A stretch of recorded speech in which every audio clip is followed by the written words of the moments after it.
Chapter 807.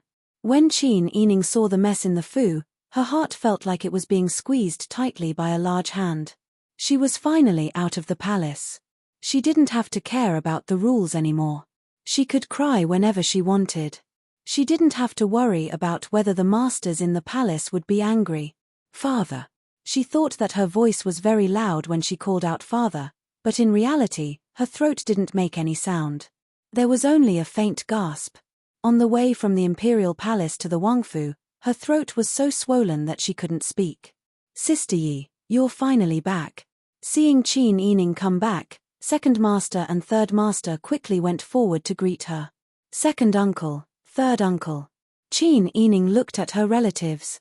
Her eyes were full of grief, almost drowning the people around her. She didn't shout herself hoarse, nor did she beat her chest and stamp her feet before fainting like old madam. She only cried silently, but it was as if she had pulled everyone into a whirlpool of grief. Second old master and third old master could not help but shed tears.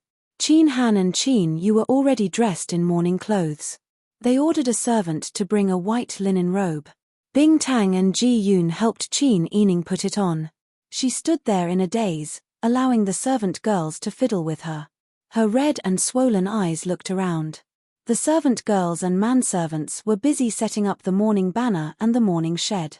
Everyone was doing their own things, but no one made a sound. Qin Han looked at Qin Yining's skinny body. Her face was pale with a hint of green. Her eyes were red and swollen, and her lips were pale. He couldn't help but pat her shoulder with heartache. Fourth sister, don't be like this.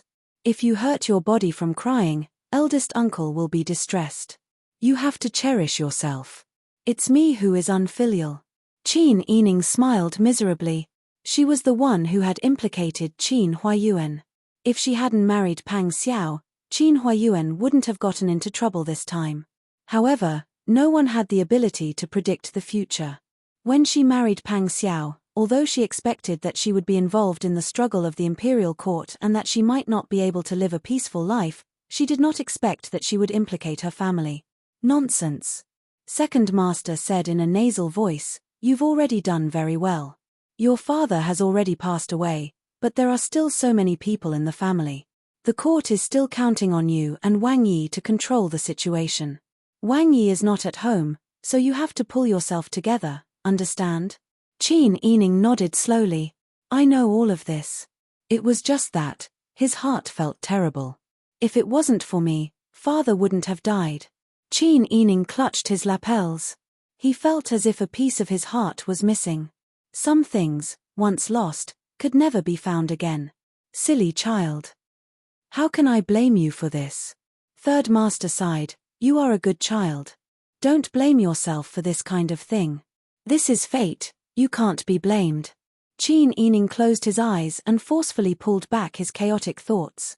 When he looked at her again, his eyes were as bright as a sharp blade that had been unsheathed under the moonlight. Second uncle, third uncle, have you sent a letter to the south? Second master sighed, not yet. Sister Yi, do you know what your majesty said in detail? What did he say?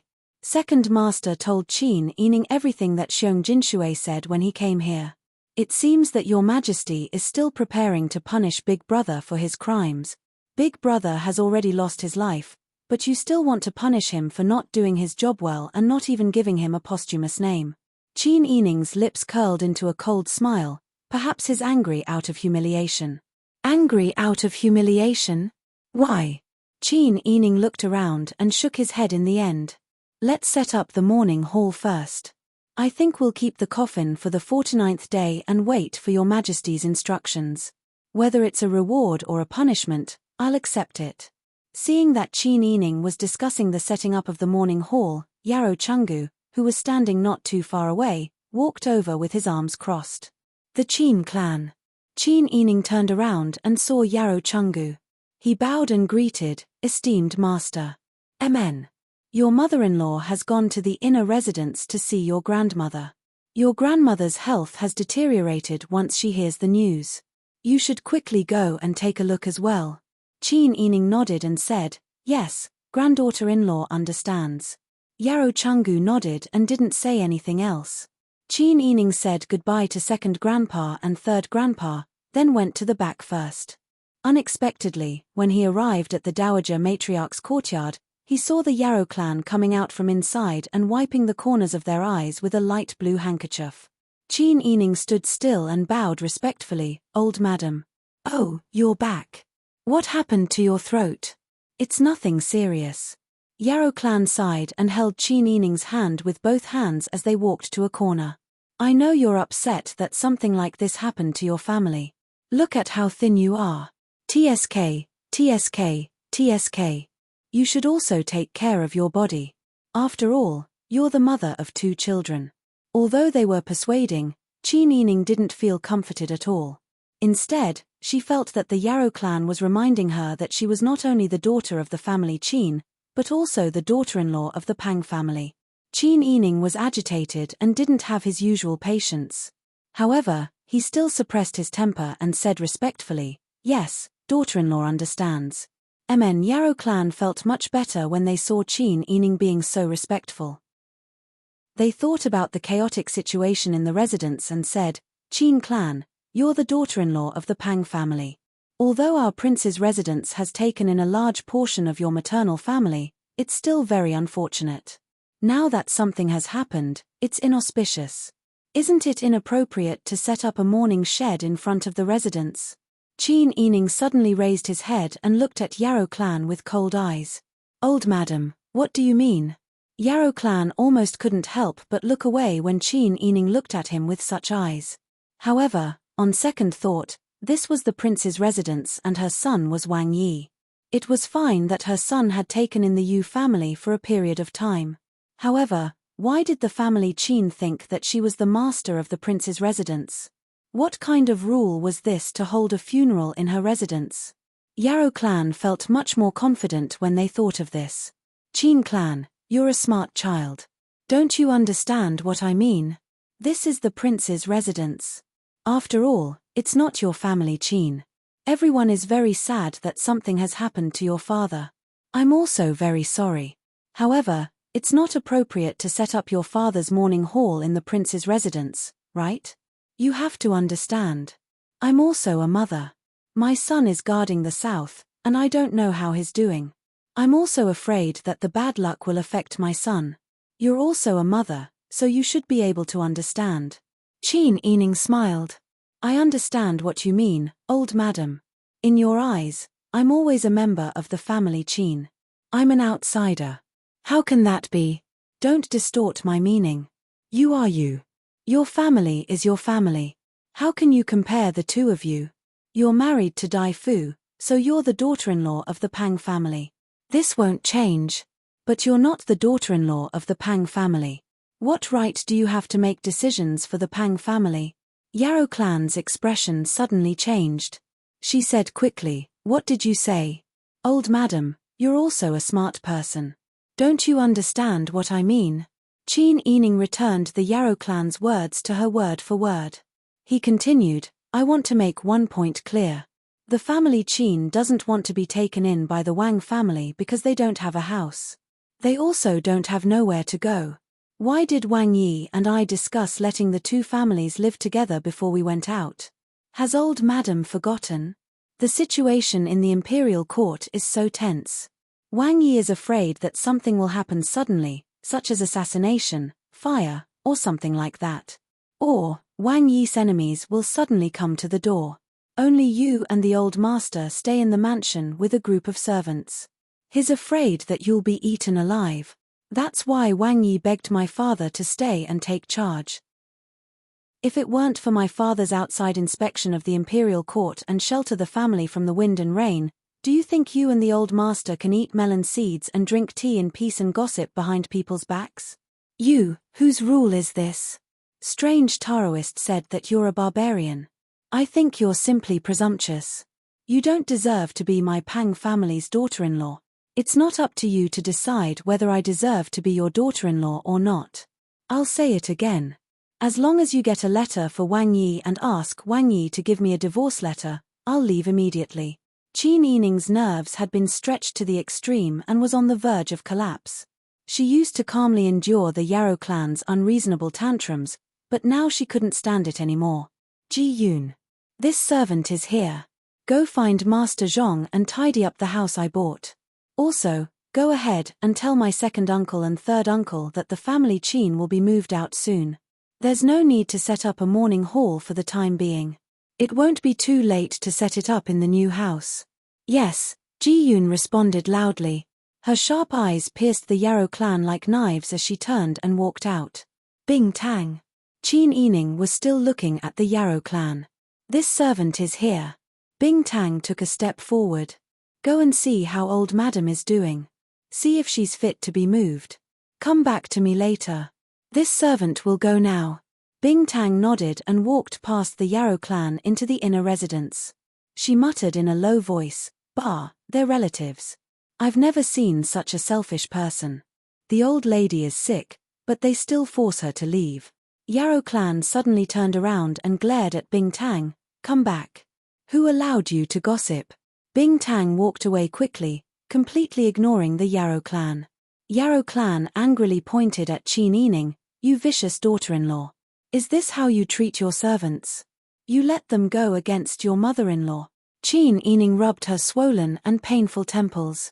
Xian Yun and Qiu Lu immediately went to support Qin Yining.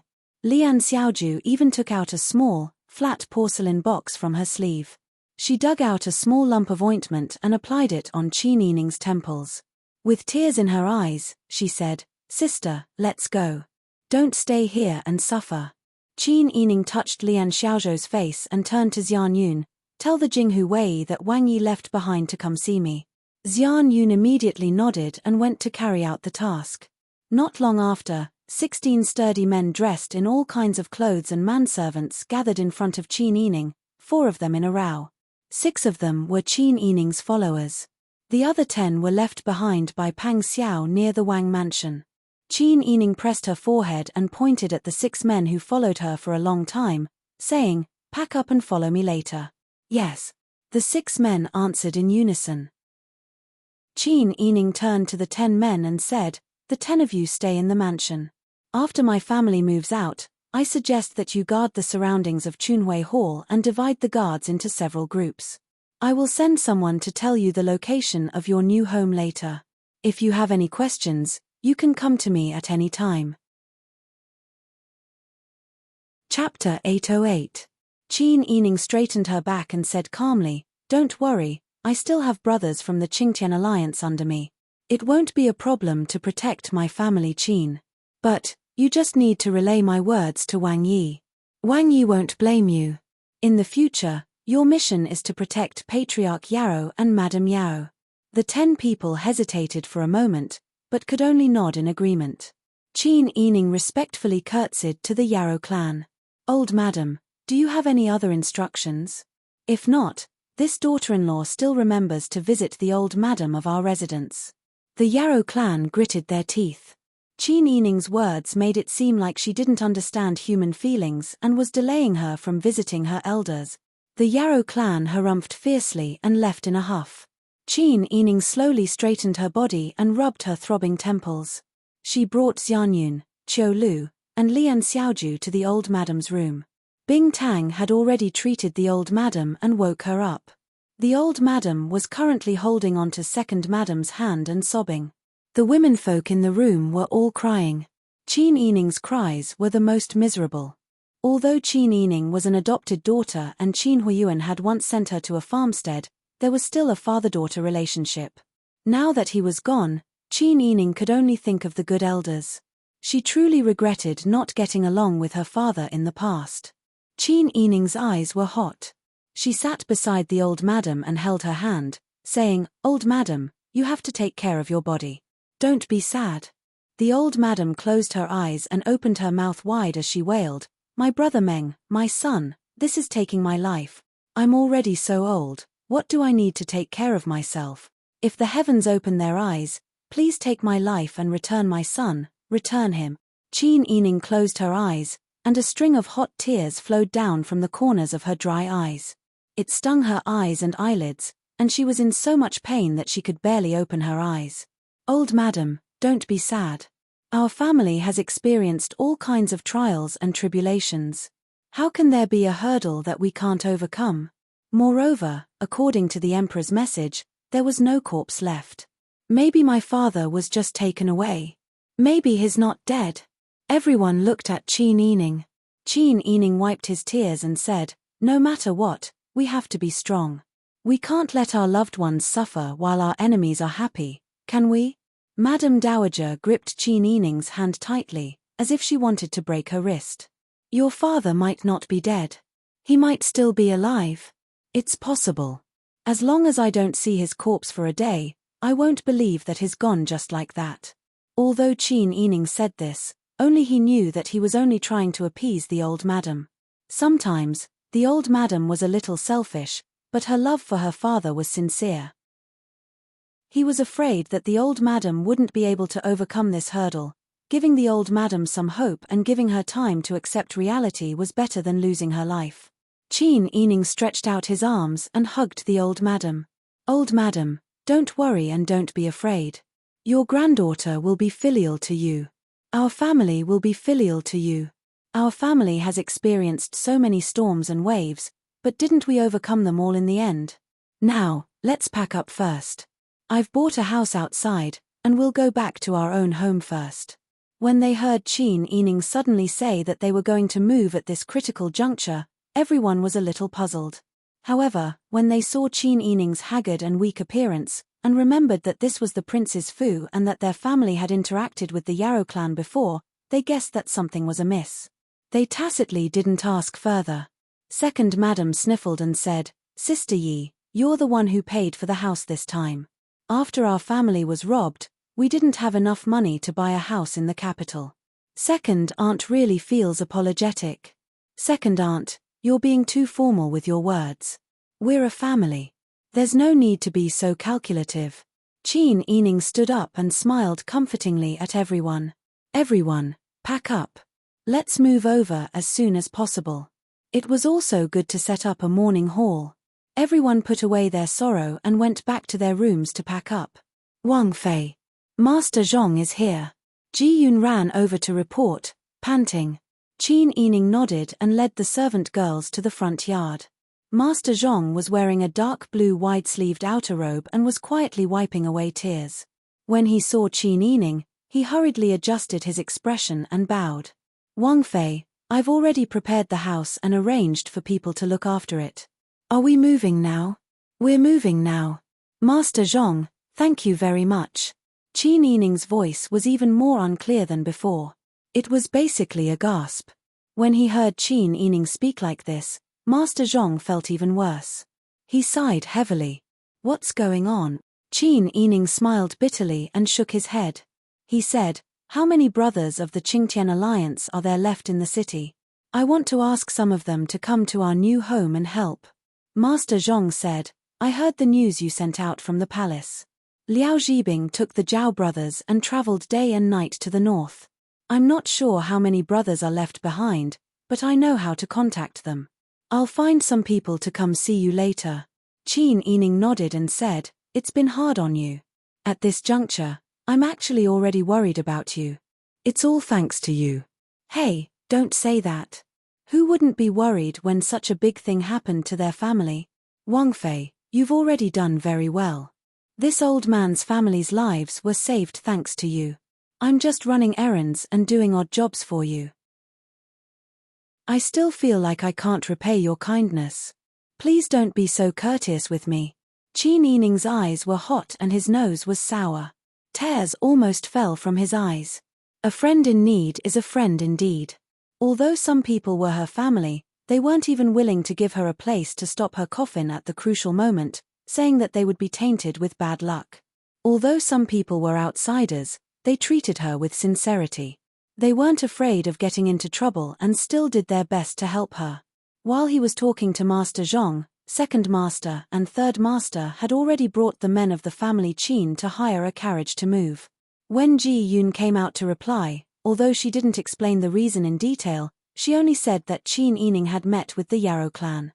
They could already guess a thing or two. Although Second Master wasn't as outstanding as Qin Huayuan, he was still an official for many years. Third Master was an expert in business and definitely had enough brains. Even if Qin Yining didn't complain to them, they could guess that the Yarrow clan must have said something to Yarrow Chungu. The family Qin didn't have nowhere else to go, so why stay here and not leave? None of them complained, and none of them blamed Qin Yining. When they heard the news, they silently ordered people to pack up. When they saw Qin Yining let Master Zhong choose a place to stay, they didn't have the slightest bit of resentment towards Qin Yining. Qin Huayuan was already gone, so the rest of the family shouldn't be suspicious of each other. They should stick together. With the servants of the prince's residence following orders, the family Qin's luggage was packed very quickly.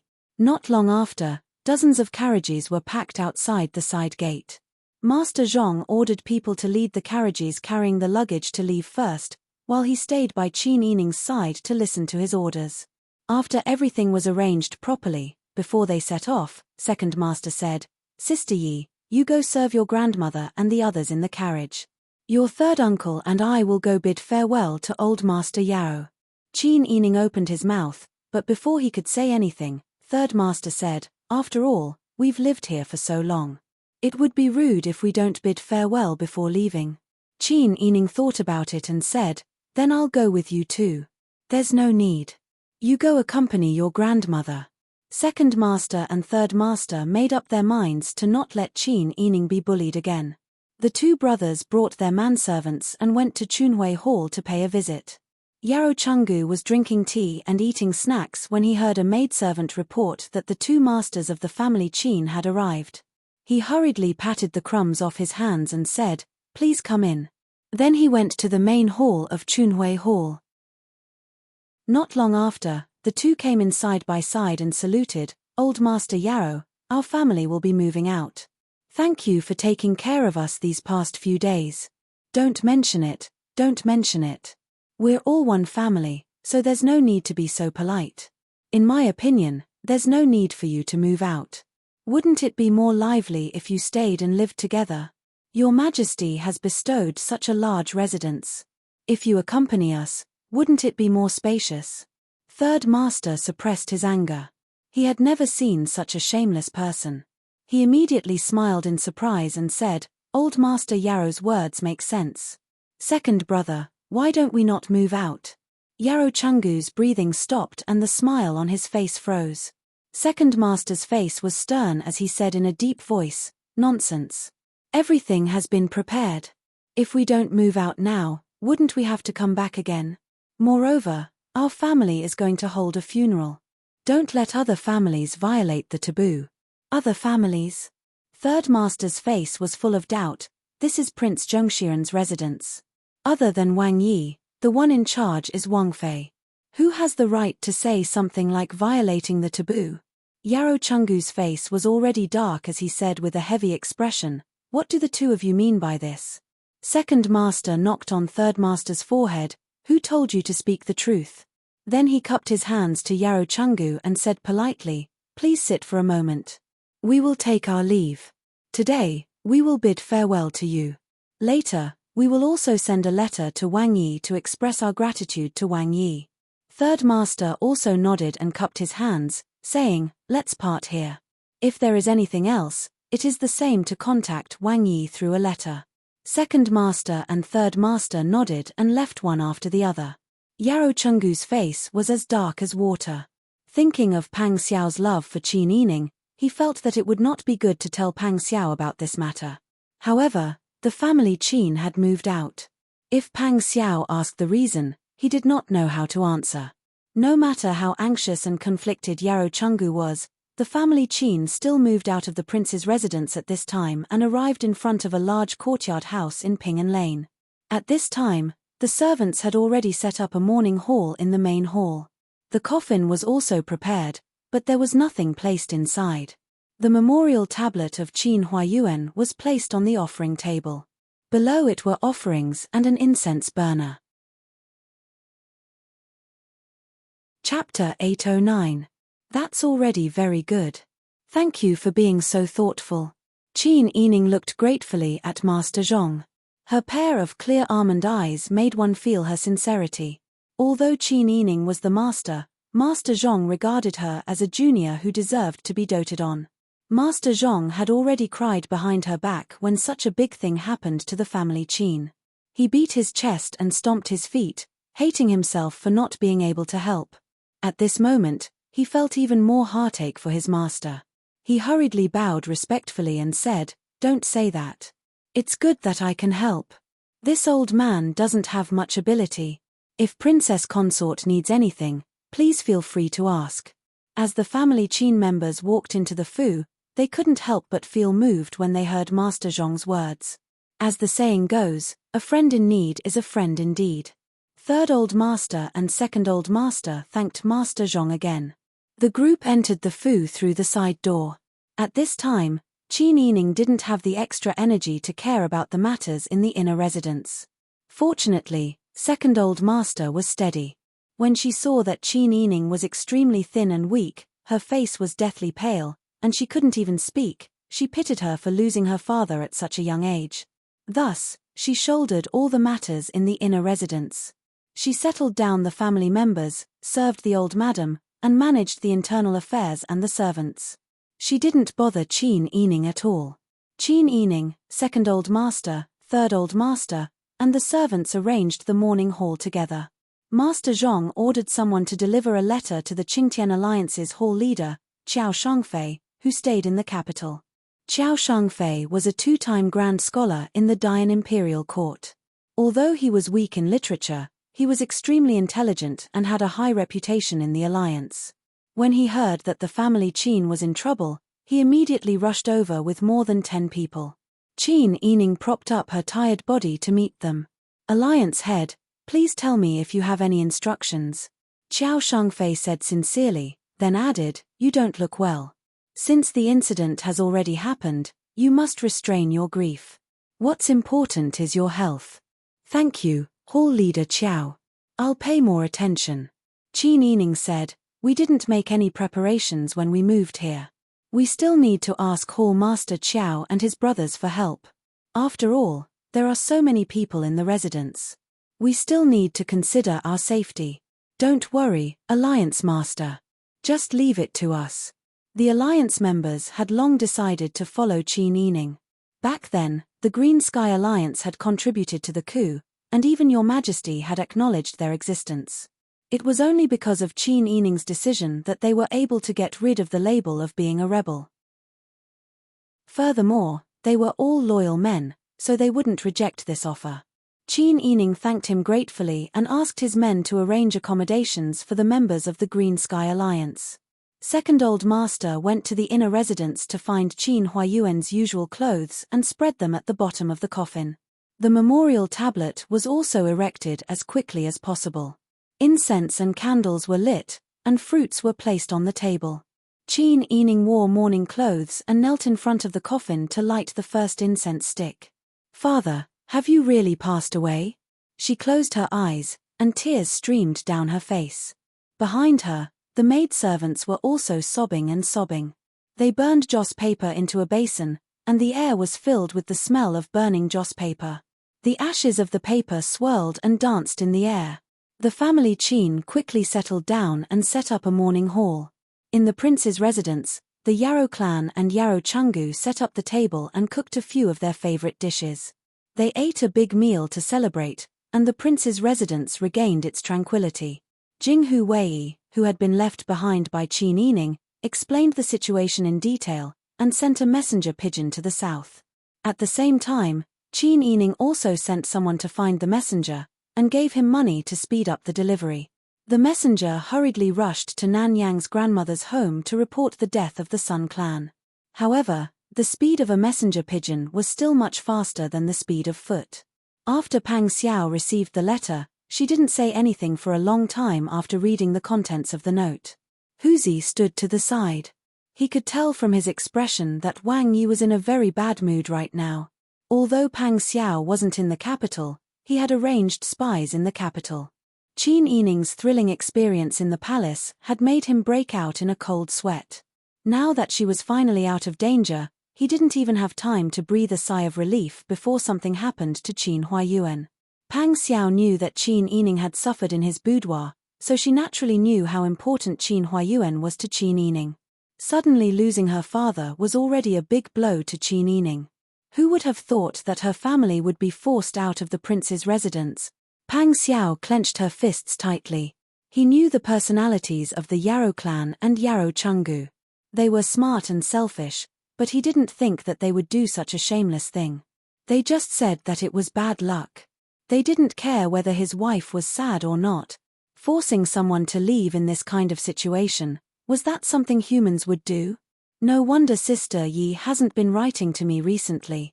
Pang Xiao lowered her head and frowned. She read the words on the note again.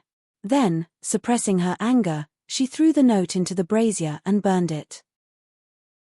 His relatives had made things difficult for his wife time and time again when he didn't know.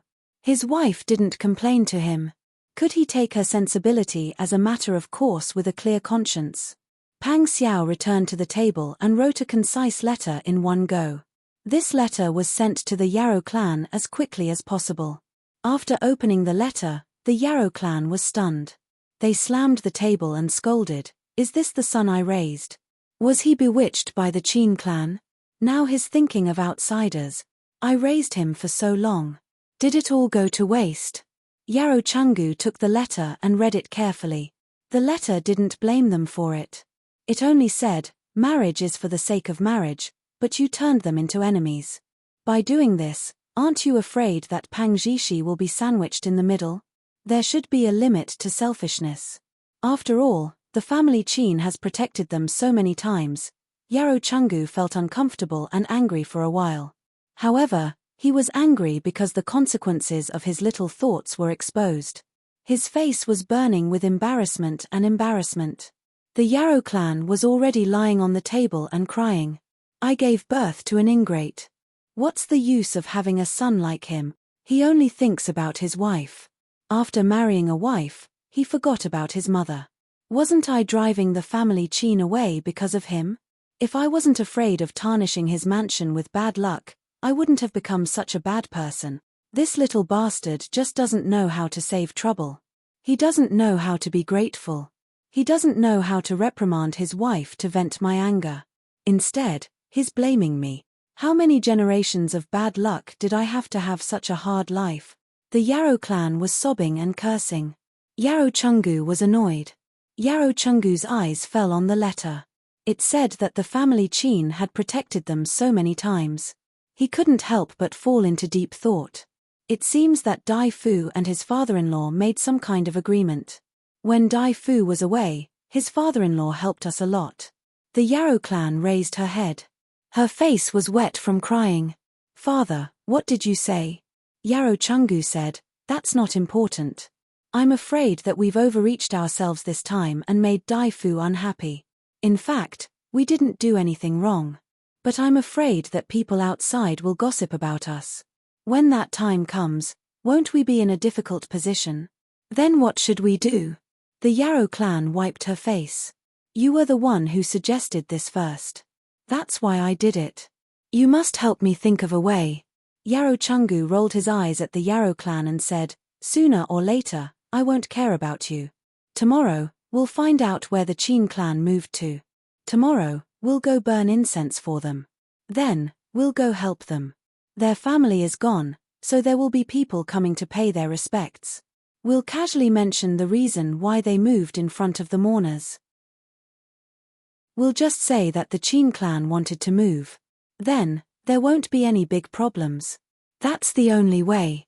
The Yarrow clan nodded. She thought of the words Pang Xiao said in the letter. Although it couldn't be said to be a reprimand, it expressed his dissatisfaction with her. There was also a hint of decisiveness. This made the Yarrow clan panic and cry again. In fact, Yarrow Chungu's plan to talk about this matter in front of the mourners was going to fail. Because of Li Chitian's silence, no one came to pay their respects after the Qin Huayuan's coffin was set up. Even those who were on good terms with the Qin Huayuan didn't reply when they sent the obituary there. These days, the Qin residence was completely deserted. Only their own family members were guarding the entrance. The Qin Yining's throat was much better these days. At this moment, he was discussing with his second and third uncles in the courtyard in a low voice. "It's necessary to stop the coffin for 49 days.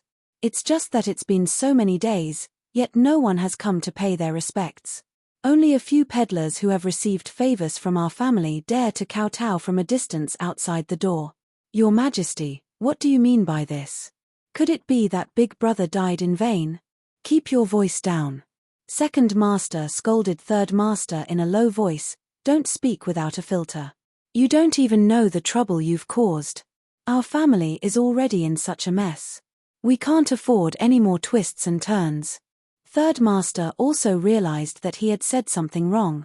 He sighed helplessly and said, I'm also angry. Big Brother was a very good person all his life. But now, he has to end up like this. Glancing at Qin Yining, she didn't continue her words in the end. Qin Yining didn't pay attention to Third Master's words. She was analyzing Li Qitian's thoughts. Li Qitian didn't make a public statement. Everyone in the imperial court knew that Qin Huayuan was afraid of angering the heavens. People who understood the situation didn't dare to get close to the family Qin. This was practically a falling out with the family Qin. It seemed that Li Qitian was very confident in himself after the assessment in the north. No matter what, we still have to do what we need to do. We can't delay the morning hall for one day because of other reasons. Also, I have a proposal that I want to discuss with second uncle and third uncle. Sister Yi, please speak. Second Master and Third Master looked at Qin Yining seriously. Qin Yining thought for a moment. First, she told them about her encounter in the palace in a low voice. Then, she told them about her conjecture about Qin Huayuan. Second Master and Third Master were already tongue-tied. For a long time, they couldn't say a single word. They were originally disappointed with Li Qitian's behavior. But now, they felt their hearts turn cold. So you're saying that Your Majesty has made up his mind to deal with the son-in-law? Third Master swallowed and said with a hoarse voice, our family has been dragged into the whirlpool of conflict again. Chapter 8-10. The three of them all had grave expressions and didn't know what to say for a moment. After a long time, Third Master finally said in a hoarse voice, Sister Yi, is your information accurate? Is your guess reliable? Qin Yining said solemnly, the truth is already in front of us. I understand. Second Master sighed deeply, since something like this happened to our family, we must escort eldest brother's coffin back to his hometown. I will discuss this matter with the higher-ups. When the time comes, our family will think of a way to return to our hometown. I was going to discuss this matter with second uncle and third uncle. Qin Yining nodded and said, in the past, when we were involved in this kind of trouble, we wanted to escape. However, Your Majesty's eyes were always on our family, so we didn't have a suitable reason to leave the capital. Now that we're taking advantage of this opportunity, our departure will be justified. His Majesty won't be able to stop us from leaving in front of everyone. That's right. When we go to the south, our family will live in seclusion and won't care about the matters of the imperial court. Second Master shook his head dispiritedly, the fame and fortune of the imperial court are all ephemeral. If the person is gone, then there's nothing left. In the past, I still had the heart to climb up the ranks, but now, I don't care about anything. If we can live together peacefully as a family, it's enough to make people satisfied. Qin Yining nodded and said, second uncle is right. Our family has enjoyed great riches and experienced great dangers. In the future, I only want our family to live a peaceful life. I'd rather be a landlord than float in the imperial court. Second Master and Third Master both nodded in agreement. At this time, a young maidservant suddenly ran in from outside the courtyard, Princess Consort, outside. Before he could finish his sentence, he saw a dusty figure flipping over the wall. Everyone turned around to look and couldn't help but be shocked. The person who came had an exquisite figure, but her face was covered in dust. It was impossible to see her face. Her hair was messy and scattered, and her clothes were covered in a layer of dust. It was almost impossible to see her original color. After carefully looking, Qin Yining murmured, Aunt Cow. Cao Yuqing stood in front of the coffin and stared blankly at the memorial tablet. 2 streams of hot tears rolled down her cheeks, leaving 2 white streaks under her eyes. Qin Meng. A hoarse and heart-wrenching sob came out of her throat. Cao Yuqing was no longer as nimble as she had been when she jumped over the wall. Her mournful voice was hoarse, and everyone who heard it was moved by it. Second master and third master were silent. They couldn't help but be moved. Qin Yining went forward and put his arm around Cao Yuqing's shoulder. "Aunt Cao, don't be like this. My father won't be at ease." Cao Yuqing gently pushed Qin Yining away. She slowly turned her head to look at him. There was no emotion in her dark eyes. She was like a puppet that had lost its soul. "He's not here anymore. Why should I care if he's at ease? When he was alive, I had to consider his feelings. I didn't want to put him in a difficult position. Now that he's dead, do I still have to worry about his feelings? Then what am I to him?" Qin Yining knew about Cao Yuqing's intentions when she followed Qin Huayuan to protect him before the fall of Dian. There was a famine in the city. Looking at Cao Yuqing's appearance, it was obvious that she had rushed back as soon as she received the news. Otherwise, why would such a beautiful woman like her make herself look like this? Cao Yuqing's deep affection for Qin Huayuan moved her as the biological daughter of the Sun clan. Ever since Qin Huayuan had clearly expressed his rejection, Cao Yuqing had willingly become his bodyguard. Not only did she not do anything to harm them, but she would also step forward to protect the Sun clan. She protected her family Qin. She risked her life for them. She even risked her own safety several times to save Cao Yuqing's life. All because Cao Yuqing was the daughter of the man she loved.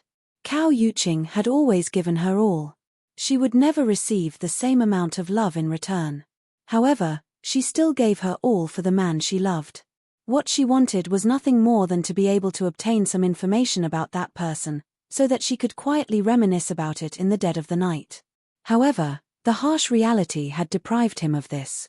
Qin Yining's tears fell like rain. He hugged Cao Yuqing and sobbed as he consoled her. However, Cao Yuqing remained in a daze. She stared at the name on the memorial tablet. A fire seemed to be burning in her pitch-black eyes.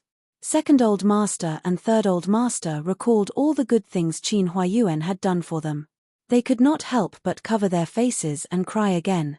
The entire courtyard was enveloped in a sorrowful atmosphere. At this moment, Qiao Shangfei suddenly walked in quickly. He nodded at Second Old Master and Third Old Master who were looking up at him. He walked straight to Qin Yining's side and said in a low voice, "Alliance head, there's a group of people outside. The person in the lead is around 40 years old. He seems to be an official. He's brought over 30 bodyguards with him. Everyone is carrying weapons and they're aggressively blocking the entrance. Our men have to guard all the entrances and exits of the residence. We don't have enough men at the entrance. What do you think we should do?" Qin Yining's expression instantly turned serious. "Did you see clearly that the person in the lead is an official?" "Most likely." Qiao Shangfei became nervous when he saw Qin Yining's expression change. Qin Yining laughed coldly. So many days had passed. None of his former colleagues from Qin Huayuan had dared to come and offer their condolences. Now, however, an official had come. He even brought a group of bodyguards with him. This was interesting. It was hard to tell if this person had come on his own accord or had been instructed by someone else. "Let's go and take a look. Alliance head, I think it's better if you tell me." "I'll go. After all, it's not safe outside. I don't know what these people are thinking. What if they hurt you?" Qin Yining shook his head. "If it's a disaster, we can't avoid it. We'll know when we see it." Second Old Master and Third Old Master became worried. After they came forward to ask about the situation, they went to the entrance with Qin Yining. Unexpectedly, before the group of them could go around the screen wall, they heard a deafening curse coming from outside the courtyard. "Qin Meng, you're an ignorant old man who betrays his country for glory. You gave your Majesty's army provisions directly to the Tartars. Why didn't you die earlier? Family Qin people are really shameless. Such traitors have the nerve to set up a mourning hall. If you ask me, we should rush in and smash that traitor's mourning hall to vent our anger." "That's right. Smash that traitor's mourning hall." The shouting outside became more and more intense. Qin Yining, second Old Master, third Old Master, and the others all had ashen expressions. Qin Yining's long eyebrows shot up. He gritted his teeth and said, "Open the door." Chapter 8:11. Qin Yining had been suppressing his anger and resentment for many days. After hearing this group of people slandering and insulting him, he could no longer hold back. Danger! Under the Emperor's foot, there are people coming to our door. Do you think I'm afraid of them? Send someone to inform the 5 cities warden's office that there are people here who want to rob our house. The rest of you, stay here and guard the inner residence. The rest of you, follow me out. Qin Yining's eyes were unprecedentedly cold. I want to see what these people can do first. Second Master and Third Master had been sullen for so many days and were already furious. At this moment, they could not care about anything else. They turned around and went to find people. One of them picked up a broom, and the other found a bolt. You called people to come to our door, but you don't even dare to fight back. If Big Brother knows, won't he be angered to death? Yes, beat those bastards who make irresponsible remarks to death. Family Qin's people were furious. The servants who had received Family Qin's kindness also took out their weapons. Some found axes and fire sticks, while others went to the kitchen to find kitchen knives and wok for cooking. The guards were even neatly holding their chimai cudgels and lined up in front of the door, ready for battle. The door was slowly pushed open. The shouting outside was still rampant. However, when they saw that Family Qin actually dared to open the door, the clamoring crowd fell silent for a moment. Qin Yining slowly walked forward and said with a dark face, "Spreading rumors and causing trouble here. Aren't you afraid that Shuntian Prefecture will not agree?" Pei. The leading official spat at Qin Yining. "None of the women who betray the country are good people." "That's right. After all, he's not one of us. He came from the south and has bad intentions. Didn't he say that he was the teacher of the fallen emperor of the Yang dynasty? Who knows if he has the intention to restore the dynasty? Maybe it's Qin Meng who secretly wants to help the Yang dynasty restore the dynasty. How cruel and unscrupulous. He deserves to die for failing to live up to your Majesty's grace." Qin Yining's expression gradually calmed down. However, those who were familiar with her could see that she was on the verge of exploding with anger. Since she returned to the Qin's mansion, she had been sharpened by reality. It had been a long time since she looked at people with such a beastly and aggressive look.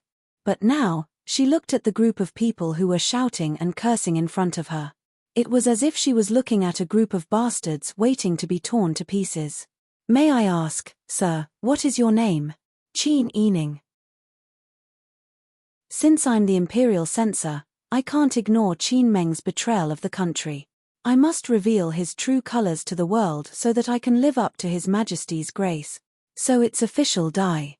I've heard so much about you." Qin Yining sneered. "Do you have a harmonious relationship with your 13 concubines? Also, the 2 mistresses you have outside went to Jade Stone Shop to fight for the same set of ruby stone noodles. Didn't they meet your wife? Later, you spent a lot of money to buy a set of ruby stone noodles for the 3 of them. You really have a tender heart for the fairer sex. You're talking nonsense." Dai Lin was furious. His face flushed red as he said, "When did I have 13 concubines? When did I have a mistress? I'm an honest and upright official. Where did I get the money to buy 3 sets of ruby stone noodles? Don't you dare speak nonsense to slander my reputation." "Oh, isn't that so? But the madams and young misses in the upper-class circle have all spread it. This king's consort also heard it by chance. Could it be that it's not true? You ignorant woman. You easily believe in rumors and still dare to talk about it. It's simply ridiculous." Dai Lin fiercely flung his sleeves. "Yes, ridiculous." Qin Yining's long eyebrows furrowed as he angrily rebuked, "You're speaking irresponsibly and slandering my father's reputation. Could it be that you're not listening to rumors and slandering him easily? Did you become a spirit behind people's backs, or did you learn to see and hear things from 1,000 miles away? Your Majesty didn't investigate this matter, but you saw it with your own eyes. You're saying that my father sent the silver used to reward the army to the Tartars? Just based on the fact that your upper lip touched your lower lip, everyone should believe you. You still have the nerve to be an imperial censor with this kind of character. Are you worthy of being your Majesty's mouthpiece? You don't cultivate yourself, you don't have moral integrity. You're a disgrace to your Majesty's salary. You're an imperial censor who listens to rumors like the rain. Even I feel embarrassed for you. Qin Yining's harsh reprimand made Dai Lin's face and ears turn red. His finger that was pointing at Qin Yining was trembling. Qin Yining looked at the commoners who had stopped to watch the commotion. His nose turned sour and tears fell from his eyes.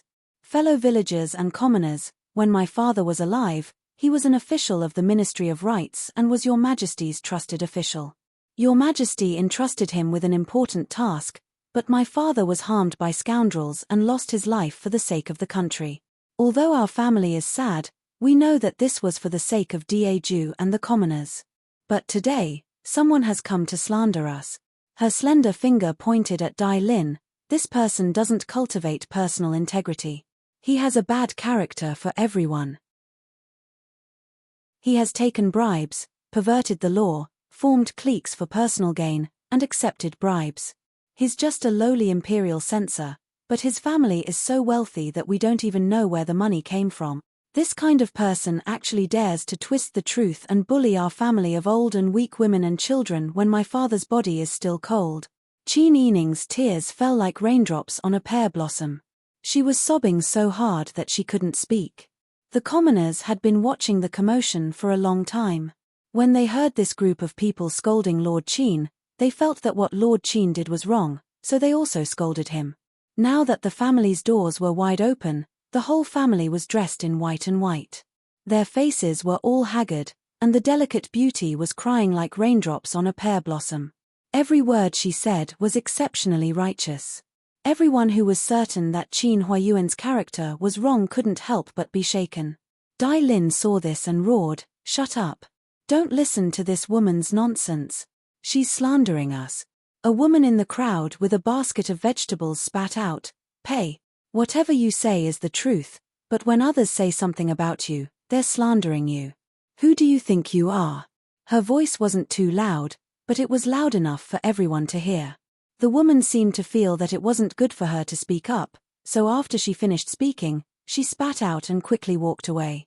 However, this sentence, along with what Qin Yining had said, caused everyone to have second thoughts. Dai Lin was so angry that smoke was coming out of his 7 orifices. Originally, he had listened to the Chiu family's orders to do this easy task and was secretly delighted in his heart. But now, he found that his plan had been exposed by this woman in front of everyone. Dai Lin couldn't take it anymore and roared, "You're a traitor, and you're saying that your entire family is a traitor. Men, charge in and smash Qin Meng's morning hall." Yes. The men behind him responded, and were about to charge in aggressively. "Let's see who dares to touch my father's morning hall." Qin Yining grabbed the axe from the sturdy woman next to her and swung it towards Dai Lin's body. Chapter 8:12. No matter what, Dai Lin was still an official of the court. Most of the people he interacted with were people of the same social class. Even the madam's social interactions were mostly gentle and pleasant young ladies from respectable families. Who would have thought that a Wang Fei, a young lady from a respectable family, would chop people with an axe like a ruffian? Dai Lin screamed in fright and retreated in a panic. The axe fell right in front of his eyes and landed heavily on the ground, making a dang sound. You want to kill someone. Slandering my father, I'd rather pay with my life for it today." Qin Yining chopped down with the axe again. "Quick, catch her, catch her." Dai Lin ran. Qin Yining chased after him and hacked at him. The surrounding people were already scared stiff. They were all dumbfounded. After a while, the guards that Dai Lin brought reacted and reached out to stop them. How could the family Qin people let Qin Yining suffer? Second Old Master and Third Old Master rushed forward with their men. However, they all understood that this was the time to show weakness. Because from the moment Qin Yining started, he wanted to make a big fuss and let everyone see the grievances that the family Qin people had suffered. If Li Chitian didn't care about people saying behind his back that he treated his officials harshly, he could continue to do nothing. Stop. Stop. At the foot of the emperor, are you planning to search the residence with people? Let go of my niece. With second master and third master's signal, the people in front of the door didn't understand, but they didn't hit too hard. Ji Yun's hand was on the soft sword at her waist. If it wasn't for Qin Yining telling her not to attack in a low voice, she would have already jumped forward. At this time, she could only cry in panic with Bing Tang, Xian Yun, and the others, loudly yelling about the grievances and injustice that the family Qin people had suffered. On the family Qin's side, they shouted but didn't kill them. Dai Lin's subordinates immediately used all of their skills and actually wanted to barge into the residence. As a result, Qin Yining was so angry that his eyes turned red. He turned around to look at Ji Yun and his brothers from the Qingtian alliance. Just as he was about to instruct them, he suddenly heard a loud shout coming from the intersection. Stop! There was a chaotic battle going on here, so who was willing to listen? Qin Yining turned around and saw Ji Ziyu leaping off his horse. He held a horsewhip in his hand and quickly walked over with a group of attendants. Whenever he encountered one of Dai Lin's subordinates, he would ruthlessly whip him. Stop, I told you to stop. Along the way, he whipped 3 or 4 people. Every time he whipped, a painful cry could be heard. The tip of the whip left red marks on their shoulders and faces. Soon, these people were intimidated by Ji Ziyu and the others. They didn't dare to continue attacking. They raised their clubs and retreated behind Dai Lin. They stared at Ji Ziyu as if they were facing a great enemy. When Dai Lin saw that the person was Ji Ziyu, he also stopped moving. The muscles on his face twitched and his heart beat like a drum. Isn't this Marquis Dingbei? What wind blew you here? Ji Ziyu stood in front of Qin Yining. He turned around and glanced at the family Qin's group of old, weak, and disabled soldiers. Then, he saw that Dai Lin had brought along all of the strong men. He slowly patted his hand with the horsewhip and asked casually, "What are you doing?" "Chem." The last HM was dragged out and raised in pitch. It made people who heard it tremble all over. Dai Lin was a weak scholar. Naturally, he hadn't seen the biting cold deterrence that could only be seen on the battlefield. He was so frightened by Ji Ziyu's soft words that his back was covered in sweat. He groaned inwardly and cupped his hands. "Marquis Dingbei, this official is here on behalf of the imperial court. Qin Meng defected to the enemy and committed treason. He deserved to die. This group of family Qin people actually dared to set up a mourning hall. This is the biggest joke in the world. People with that kind of character don't deserve to set up a mourning hall." Qin Yining looked at Dai Lin with a sullen expression. The anger in his heart rose again. Second Old Master, Third Old Master, Qin Han, and the others behind her were so angry that their faces were flushed red. They gripped their different weapons tightly in their hands, ready to charge forward and fight at any time. Ji Ziyu expressionlessly sized up Dai Lin from top to bottom and then from bottom to top. "I didn't expect Lord Dai to have such knowledge other than sleeping flowers and sleeping willows. You." Dai Lin came from the clear stream. Now that he was being humiliated by Ji Ziyu, he was so angry that his face turned the color of pig liver. Ji Ziyu's expression darkened. He only said one word, "Scram." This time, Dai Lin was really angry. "Shut up. As your Majesty's beloved official, why are you speaking up for the family of a traitor?" Qin Meng gave all the food and money to the Taitan. The Dragon Stallion army under Marquis Dingwa's command is in the south. Because Qin Meng can't even get the food and money, not only are you not angry about the appearance of this vermin in the imperial court, you are even reaching out to stop him. What kind of logic is this? Logic? Your Majesty hasn't dealt with him yet.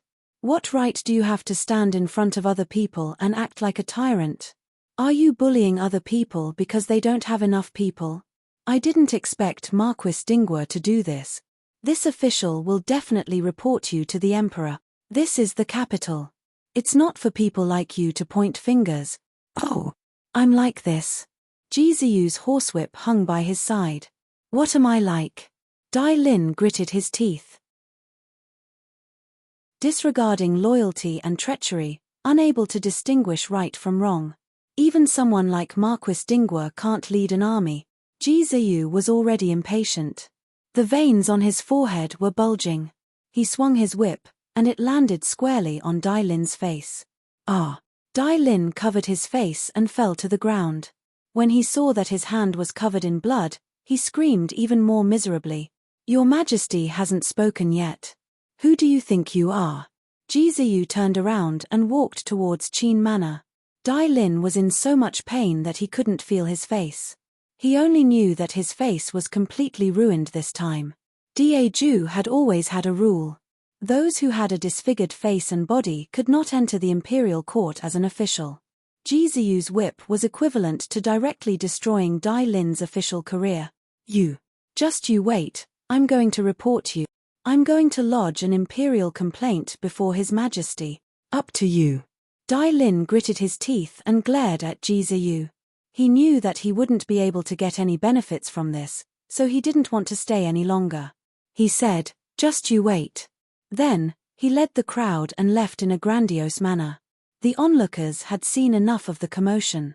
Now that the murderous Ji Ziyu was here, no one dared to stay any longer and dispersed.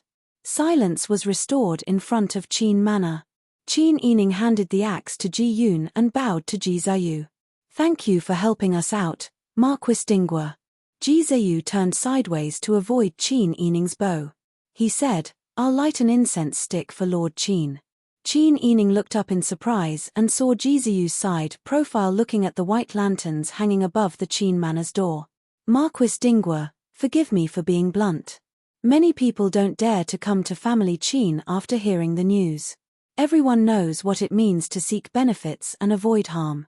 Why should Marquis Dingwa cause trouble for yourself? Ji Ziyu said, it doesn't matter. I'm not afraid of trouble. Ji Ziyu walked past Qin Yining and headed straight for Qin Manor. Qin Yining, second Old Master, third Old Master, and the others looked at each other before they followed Ji Ziyu into the Qin Manor.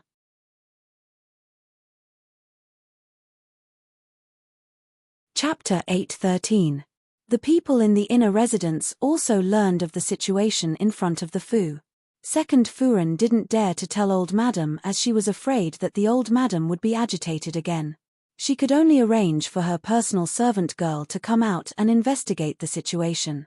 Qin Yining walked behind Ji Ziyu. As soon as they entered the morning hall, the servant girl hurriedly curtsied and came forward to say, Wang Fei, Second Furen sent this servant to inquire about the situation on the mountain. Qin Yining looked at Ji Ziyu's tall back and said in a low voice, it's all thanks to Duke Ding who arrived in time and drove the bandits away. Go and report to Second Aunt that everything is fine now.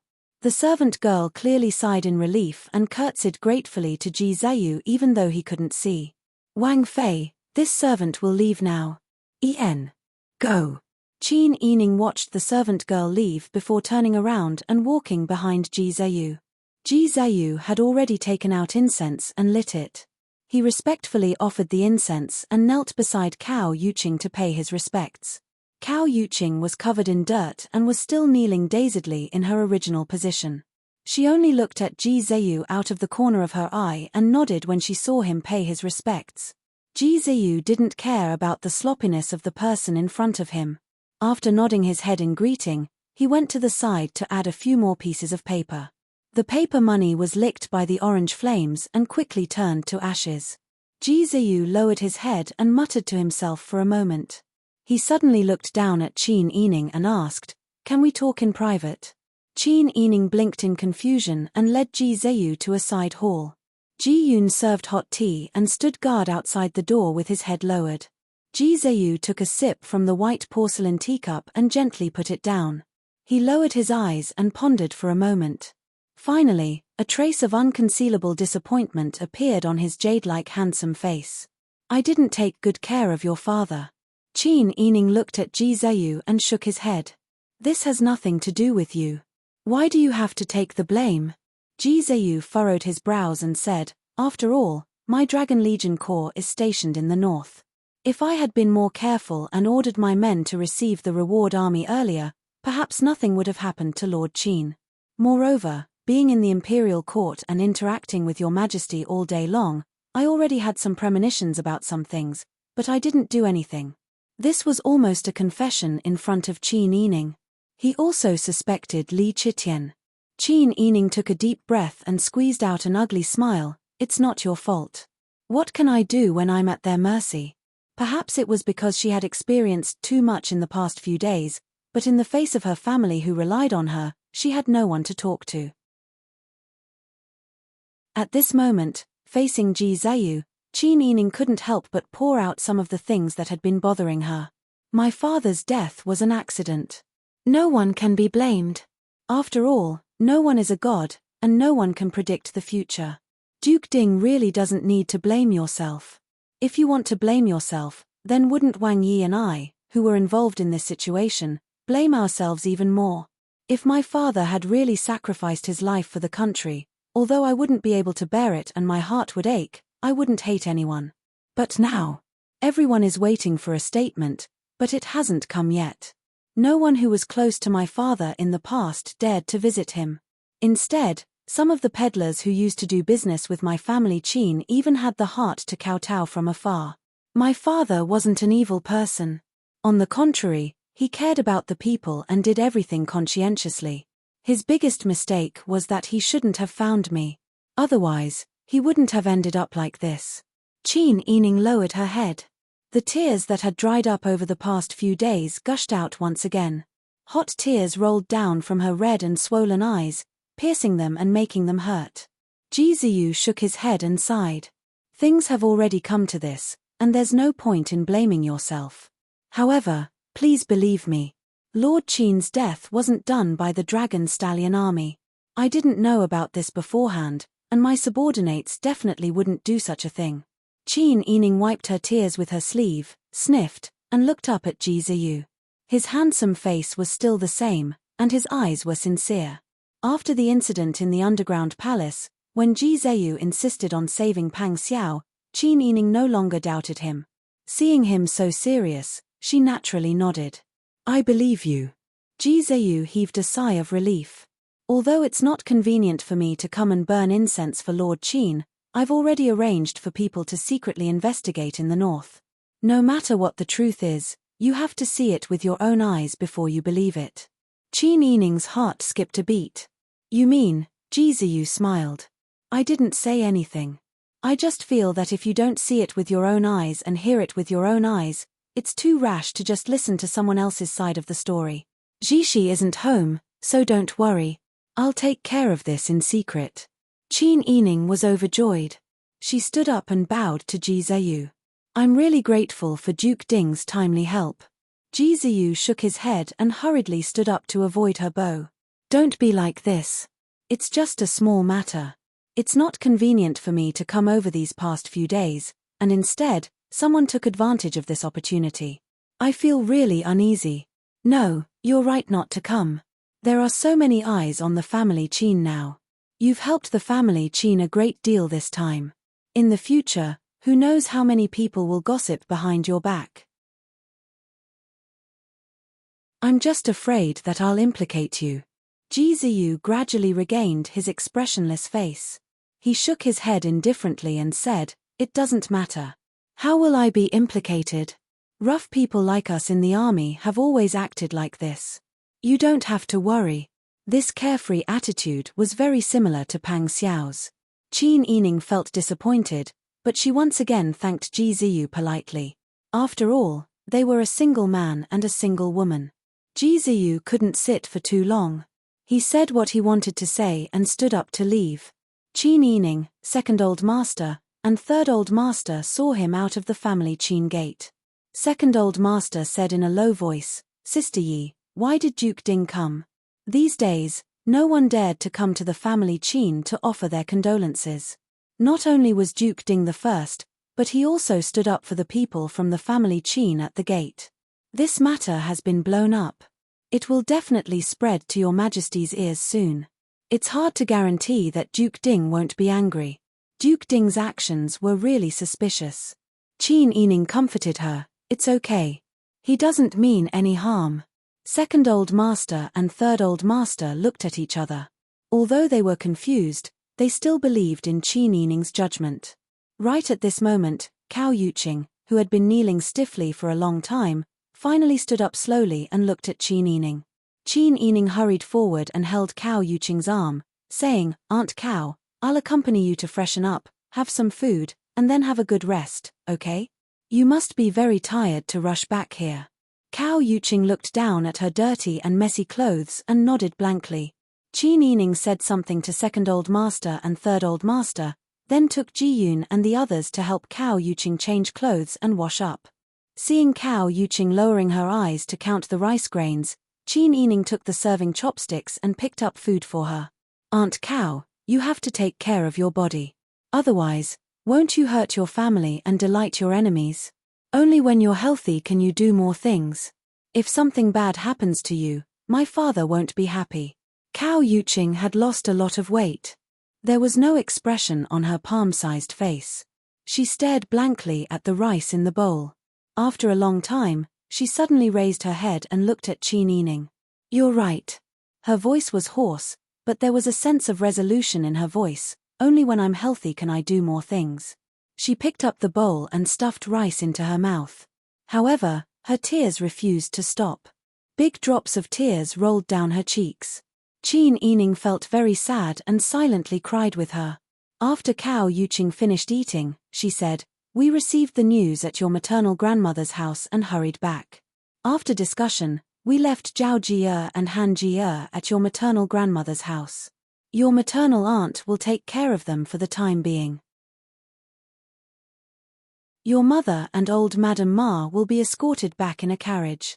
I traveled day and night on a horse, so it was faster." Qin Yining nodded.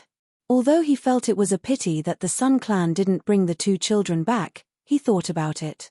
It was dangerous here. The children would be safer at maternal grandmother's house. He sighed in relief. After comforting Cao Yuqing, Qin Yining left a quiet environment for Cao Yuqing to rest. Qin Yining kept watch in front of the coffin as usual. At 9 o'clock, Qin Han and Qin Yu persuaded Qin Yining to go back and rest. The next morning, Qin Yining had just gotten up when he saw Bing Tang and Ji Yun walk in with strange expressions. "Wang Fei. What's the matter?" "Wang Fei, something has happened outside." Qin Yining's expression changed. He hurriedly got up and asked, "What happened?" Seeing Qin Yining's expression change, Bing Tang hurriedly said, "It's not at home. It's this servant's fault for not telling you clearly. It's outside." Only then did Qin Yining let out a long sigh of relief. Ji Yun said, "Early this morning, there was a rumor that a family in the southern part of the city was attacked by bandits and was massacred in one night. Such a thing hasn't happened in the capital for many years. This servant felt that it was too sudden, so I went to investigate. In the end, I found that the family that was massacred was surnamed Dai." Qin Yining's hand that was buttoning his shirt paused. "Dai? Was it yesterday?" Ji Yun nodded solemnly. "Yes. In the entire Dai residence, except for women, children, and boys under the age of 14, all adult males, regardless of whether they were masters or servants, were killed. This matter has already alarmed Shuntian Prefecture. The smell of blood outside the Dai residence is so strong that it's pungent even if one doesn't go near it." Qin Yining was extremely shocked. Dai Lin was indeed despicable, but her family was suddenly massacred. Even if she hated Dai Lin, she couldn't feel happy because of this. After all, they were a family, including the servants. Bing Tang also had a lingering fear. The killer's methods were too neat. "I heard that everyone's throats were slit. Blood splattered all over the house. All the surviving women and men under 14 years of age were now scared out of their wits. That bloody scene would be a nightmare for anyone who saw it for the rest of their lives." Qin Yining pursed his lips and said thoughtfully, "It's fine if we know about this matter. Because our family just had a conflict with Dai Lin yesterday, their family was quickly massacred. There will definitely be people coming to investigate. When the time comes, we just have to tell them the truth. However, we are not allowed to spread this matter in the residence. At this time, it's better to avoid unnecessary trouble." "Yes." Bing Tang and Ji Yun nodded cautiously. "We will also tell Qiu Lu and the others later."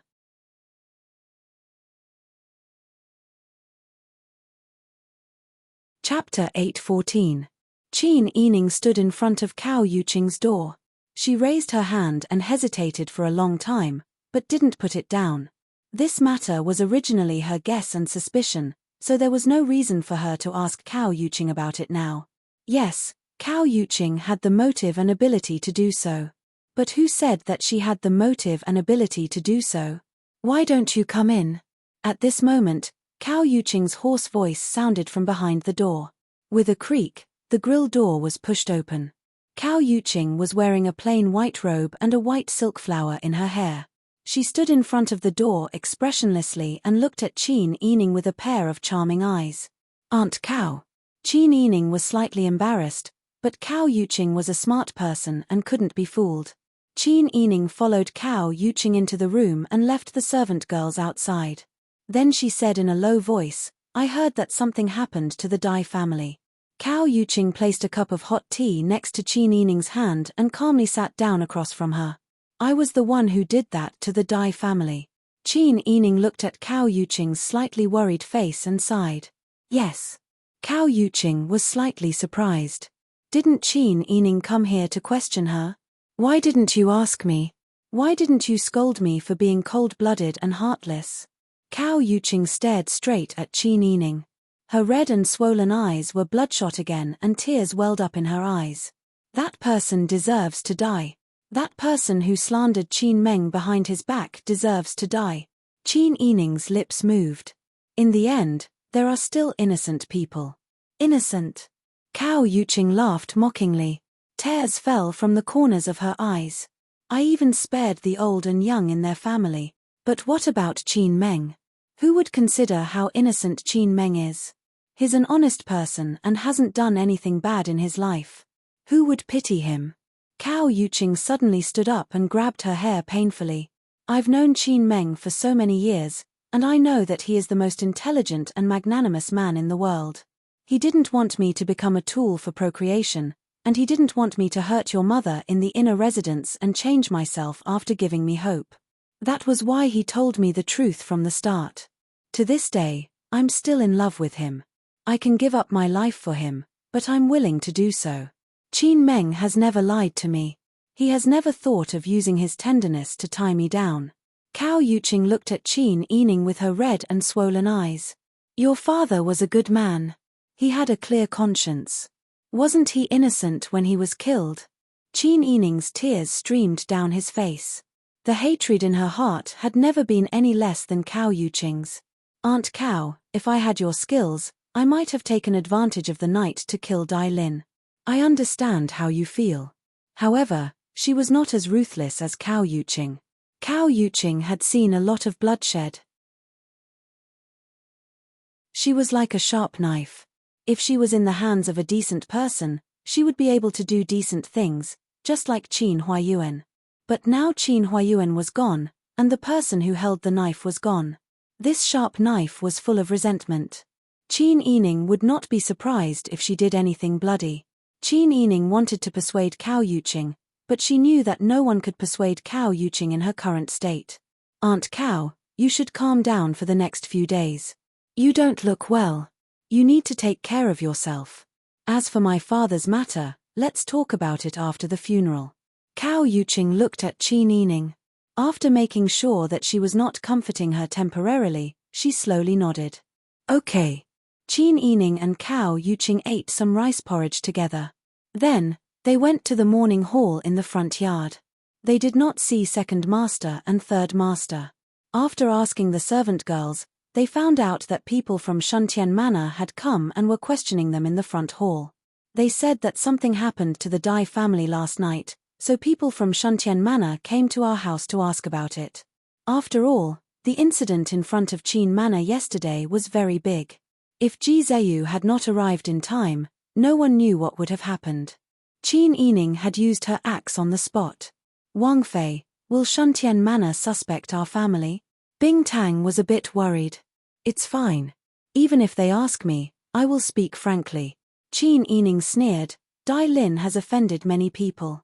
If someone comes to ask, I will ask them back. Whose family is in the middle of a funeral?" If a slut like Dai Lin came to cause trouble and slandered the deceased with filthy words, whose family wouldn't be angry? Being suspected doesn't mean I did it. Bing Tang and the others nodded and did not continue this topic.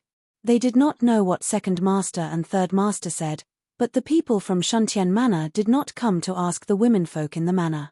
However, in the afternoon, Qin Yining received another piece of news that shocked the entire court.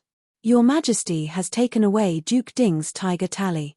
Now, Duke Ding only has the title of nobility and does not care about court matters. Qin Yining looked at Ji Yun in shock. Is what you said true? Of course it's true.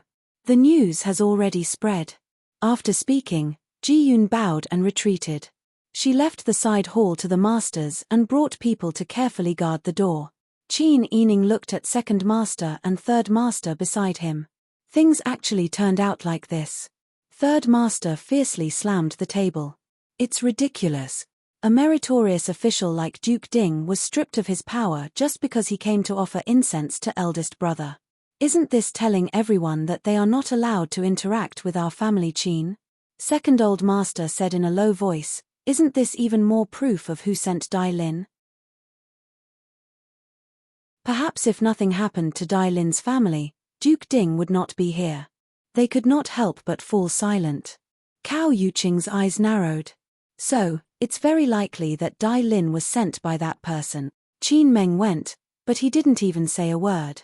Even if Qin Meng lost his life, it was not determined whether he died in the line of duty or if he did not do his job well. Such a vague attitude made everyone afraid to step forward. It was not easy for someone with courage to come, but he also vented his anger on them. Cao Yuqing's voice became lower and lower, and the last word seemed to be squeezed out from between her teeth. If he didn't send people to the north to reward the army, he wouldn't have died like this. Looking at his behavior now, it's very likely that Qin Meng was. Aunt Cao. Qin Yining stopped Cao Yuqing's words. She looked around, indicating that Cao Yuqing had ears on the walls. Cao Yuqing took a few deep breaths to suppress the injustice in her heart. She said apologetically, I'm sorry. Qin Yining shook her head. It seemed that Li Qitian already had victory in his hands. What was the situation in the south? Although she could get news from the south, the mountains were high and the road was long. It would take a long time for the news to reach her. Perhaps Li Qitian had a faster and more direct way to get news from various places. So, he was certain that Pang Xiao would not make a move, so he could rest assured and boldly seize Jizuyu's military power. Otherwise, if he needed someone at the last minute, would he be so thick-skinned as to give orders? Ji Ziyu was not the kind of person who could be dismissed at will. Even if he obeyed the order and was loyal to Li Qitian, with Li Qitian's suspicious nature, wouldn't he be suspicious? If that's the case, our family's matter will implicate Duke Ding. Second master sighed. I've already begged my superiors to resign. My colleagues all know that I'm going to send Ling Huixiang, but no one said anything. Third master said, now that we have Duke Ding as an example, who dares to say a word? Whoever treats our family well will suffer together. Cao Yuqing's hands were tightly clenched, and her eyes were cold. Qin Yining saw that her expression was not right, so he grabbed her hand. Cao Yuqing's hand was very cold, and her fingertips were trembling for some reason. Qin Yining tightened his grip and looked at Cao Yuqing warningly. Cao Yuqing was immersed in hatred and finally pulled out of her emotions. She remembered what Qin Yining had said just now. Everything had to be done first, and then the funeral. Whatever she wanted to do, she needed to think at length in the future. After all, Cao Yuqing did not have the confidence to sneak into the palace and kill Li Qitian under heavy guard. She also did not have the confidence to cause trouble for the family Qin. Wang Fei. Second master, third master. Suddenly, a maidservant's slightly anxious voice came from the courtyard. Madam is back. She rushed to the morning hall. Eldest master asked this servant to tell you that first madam's situation seems very bad. Qin Yining's heart skipped a beat. He patted Cao Yuqing's hand comfortingly and hurried to the morning hall. At this time, in Xi'an Palace, Li Helan was holding the Empress Dowager's hand and crying, Imperial Mother, Prince Consort was just kind-hearted. When he passed by the family Qin, he saw that someone was making trouble in front of their door, so he interrupted. How is he guilty? In any case, we are a family. Imperial brother took Prince Consort's tiger Tally without any care. How can the people outside talk about this? How will they look at our family? Li Helan covered her face and sobbed. Right now, she only wanted to curry favor with Ji Ziyu. The more time passed, the more she could not bear to part with Ji Ziyu's handsome face and meritorious deeds. Ji Ziyu was in trouble, but he did not come to her to plead. Li Helan naturally would not wait for Ji Ziyu to speak first. She came to the Empress Dowager first. If she succeeded in this matter, Ji Ziyu would at least remember her kindness, right? Ji Ziyu was so proud. Perhaps it was because he became the prince consort, but he did not want others to think that he was relying on his status as the prince consort. Now that this happened, wasn't this a chance for her to show off? Thinking of this, Li Helan cried even more sadly. The Empress Dowager rubbed her temples and said tiredly, "Can you stop making trouble for Ijia? How is this making trouble? A son-in-law is half a son. What did Jilan do wrong? Muhu is speaking up for Jilan not only for your daughter, but also for Imperial brother. Right now, who in the court doesn't know that Jilan can lead troops and fight? In the future, Imperial brother might need Jilan. Just use him when he needs it. Do you think Jilan will disobey the Imperial edict?" The Empress Dowager pushed away Li Helan's hand that was holding on to her and said, "Ijia does not want to get involved in these matters anymore. You are Ijia's daughter. Can't you think for Ijia? Muhu, please dote on your daughter. Your daughter wants to go directly to Imperial brother, but Imperial brother is not willing to see me. Even if he sees me, Imperial brother will not listen to your daughter. Your words are more important." The Empress Dowager sneered, "What weight can Ijia's words have now? You can't even protect your own niece, let alone the prince consort. You should give up on this idea." Indeed. As soon as the Empress Dowager finished speaking, Li Qitian's low voice sounded from the door.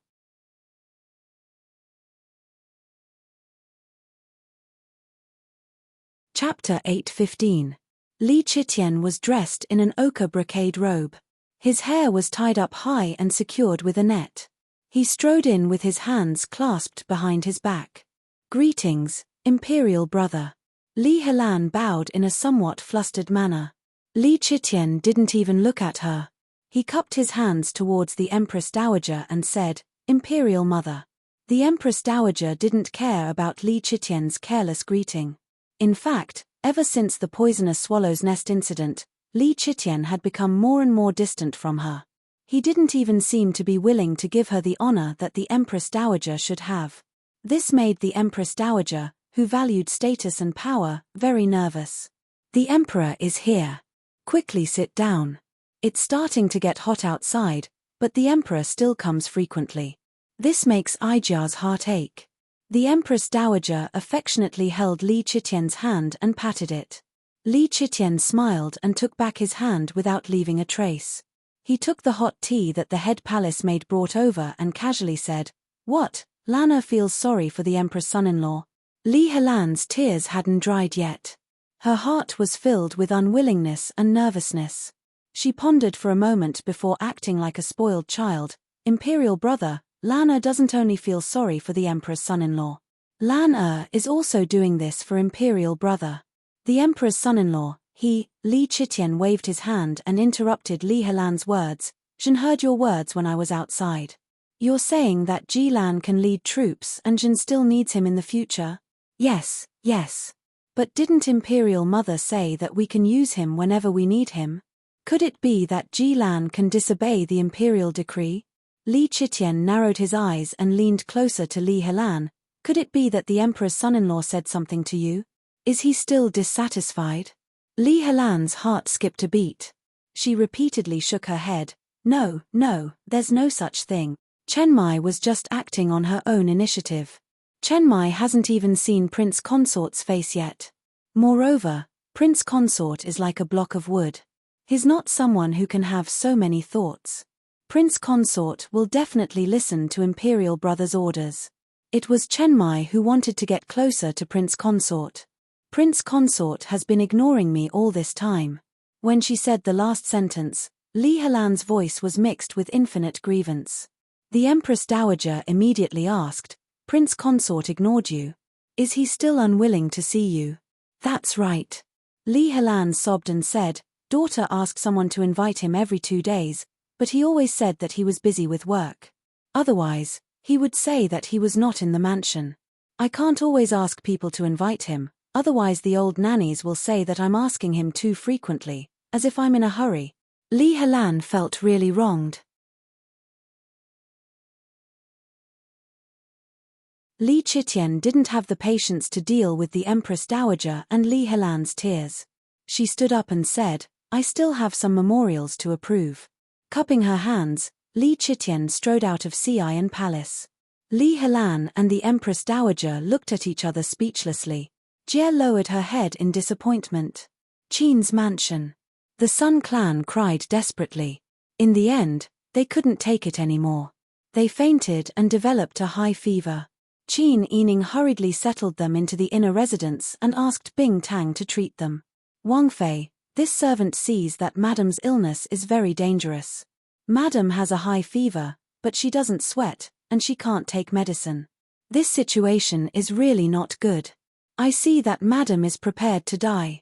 Qin Yining was so frightened that she was covered in cold sweat. Her hands were cold. What should we do? She looked dazedly at the Sun clan lying on her back with pale lips. Her mind was in chaos and she didn't know what to do. Something has already happened to father. If something happens to mother, Wang Fei, don't worry. This servant will do her best.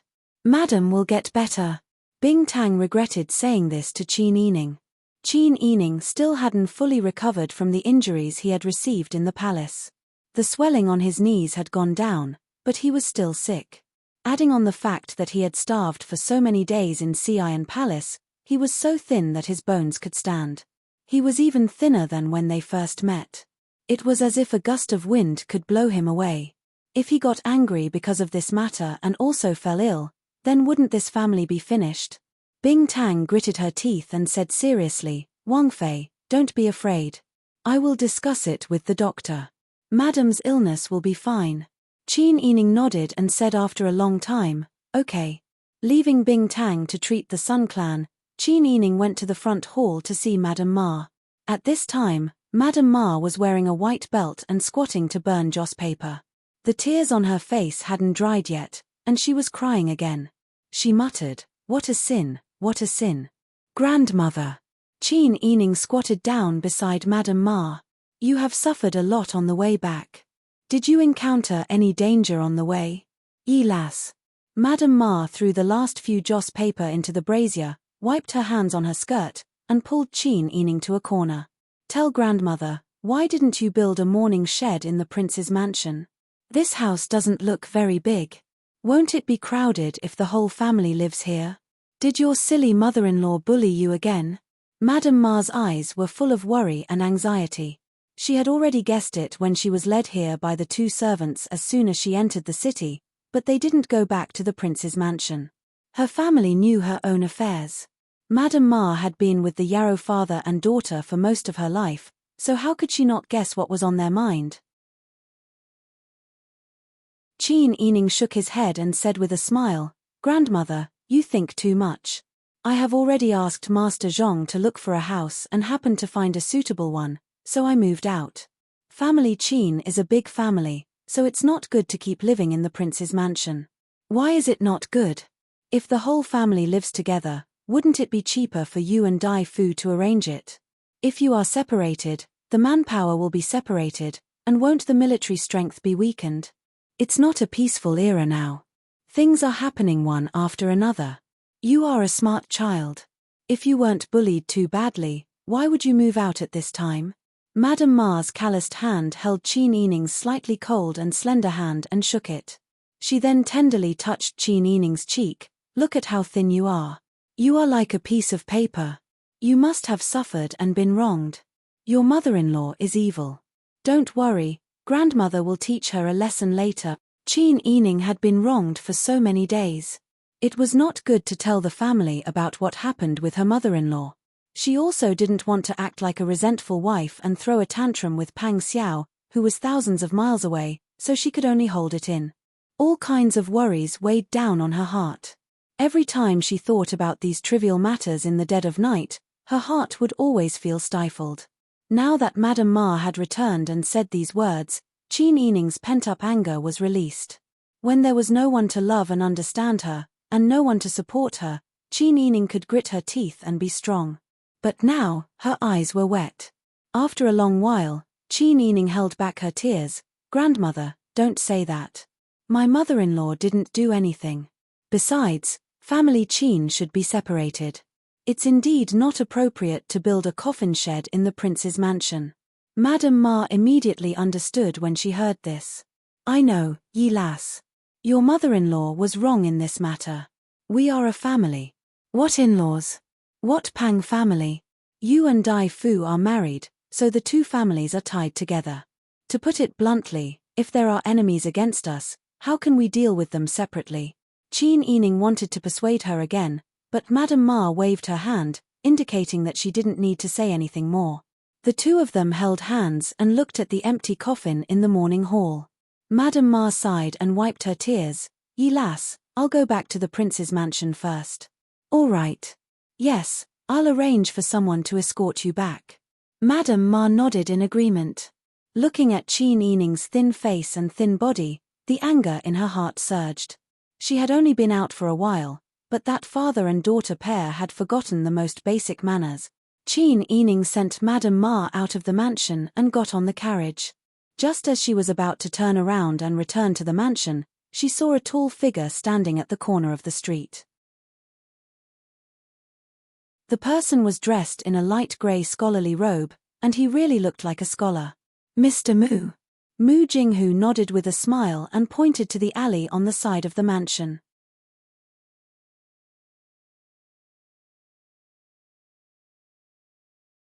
Chapter 8:16. By the time Qin Yining reached the courtyard wall, Mu Jinghu had already avoided the two patrolling members of the Qingtian Alliance and was waiting there. "Young Master Mu, when did you come back?" Mu Jinghu walked in front of Qin Yining. Before he answered, he looked at Qin Yining from head to toe and frowned. "Why have you lost so much weight? Pang Zhishi must be worried when he sees you." Qin Yining smiled sadly and didn't know how to answer. She had experienced too much during this period of time. Even when she saw Pang Xiao, she didn't know where to start. Mu Jinghu said, "I just entered the city. I should have arrived a long time ago, but I saw old Madam's group on the way. I was worried that something might happen, so I followed behind them and escorted them." As he spoke, he took out a letter and handed it to Qin Yining. Qin Yining's eyes turned red when she saw the words on the letter. She took a deep breath and smiled at Mu Jinghu before opening the letter and taking out the thick stack of letters. Pang Xiao's letter was a long-winded confession of his feelings and detailed what he had done in the south. At the end, he reminded her to take care of herself and protect herself. At the end, he carefully comforted her and ended the letter with the words, "I'll kiss the corner of your lips." Qin Yining's slender fingers couldn't help but touch the corner of her lips. She didn't even realize that because of this letter, her brows, which were tightly knitted all day long, had relaxed. She carefully read what had happened in the south again and suddenly said, "No wonder that person gave me the chance to speak. Now Wang Yi has established a relationship with the southern Yang people. Shanshan's Sitong number is now busy trading with the merchants of the southern Yang people. As a result, the people of the southern Yang people no longer hate and fear Pang Zhishi as they did before. Although they haven't completely recovered the southern Yang people, their relationship with the new emperor of the southern Yang people isn't so stiff anymore." "The new emperor? You still don't know?" After Yuqi Shujia died, the Yuqi Yang ran away. Pang Zhishi left a gap for him to escape back to Daeju. The people of the southern Yang hated the Yuqi Yang to the core. Now, they supported Yuqi Shujia's nephew, Yuqi Chuan, as the emperor. Yuqi Chuan was only 14 years old this year, and he listened to the arrangements of the court officials. He wasn't someone who could stand on his own. However, this will make things easier for us. Mu Jinghu was not a person who was good at thinking about the matters of the imperial court. From his tone, One could tell that he had heard Qiu Feishan or Pang Xiao say a lot and memorized it. Qin Yining put the letter away and planned to get rid of it later. If this letter fell into someone else's hands, it could very well become evidence of Pang Xiao's rebellion. This was enough to show how much Pang Xiao trusted Mu Jinghu. Young Master Mu, what are your plans after returning to the capital? Pang Zhishi was worried that there would be changes in the capital, so he asked me to come here to protect you. Other than that, there's nothing else. If my martial uncle didn't ask me, I should be able to stay here with you. Qin Yining was overjoyed. Thank you very much. A lot of things have happened these days, and now that the family is in such a mess, I'm actually worried that something uncontrollable will happen. With you here, I feel much more at ease. Mu Jinghu couldn't help but blush when he was trusted and relied on like this. He scratched the back of his head and said, "We're not outsiders. If you have anything to say, just tell me.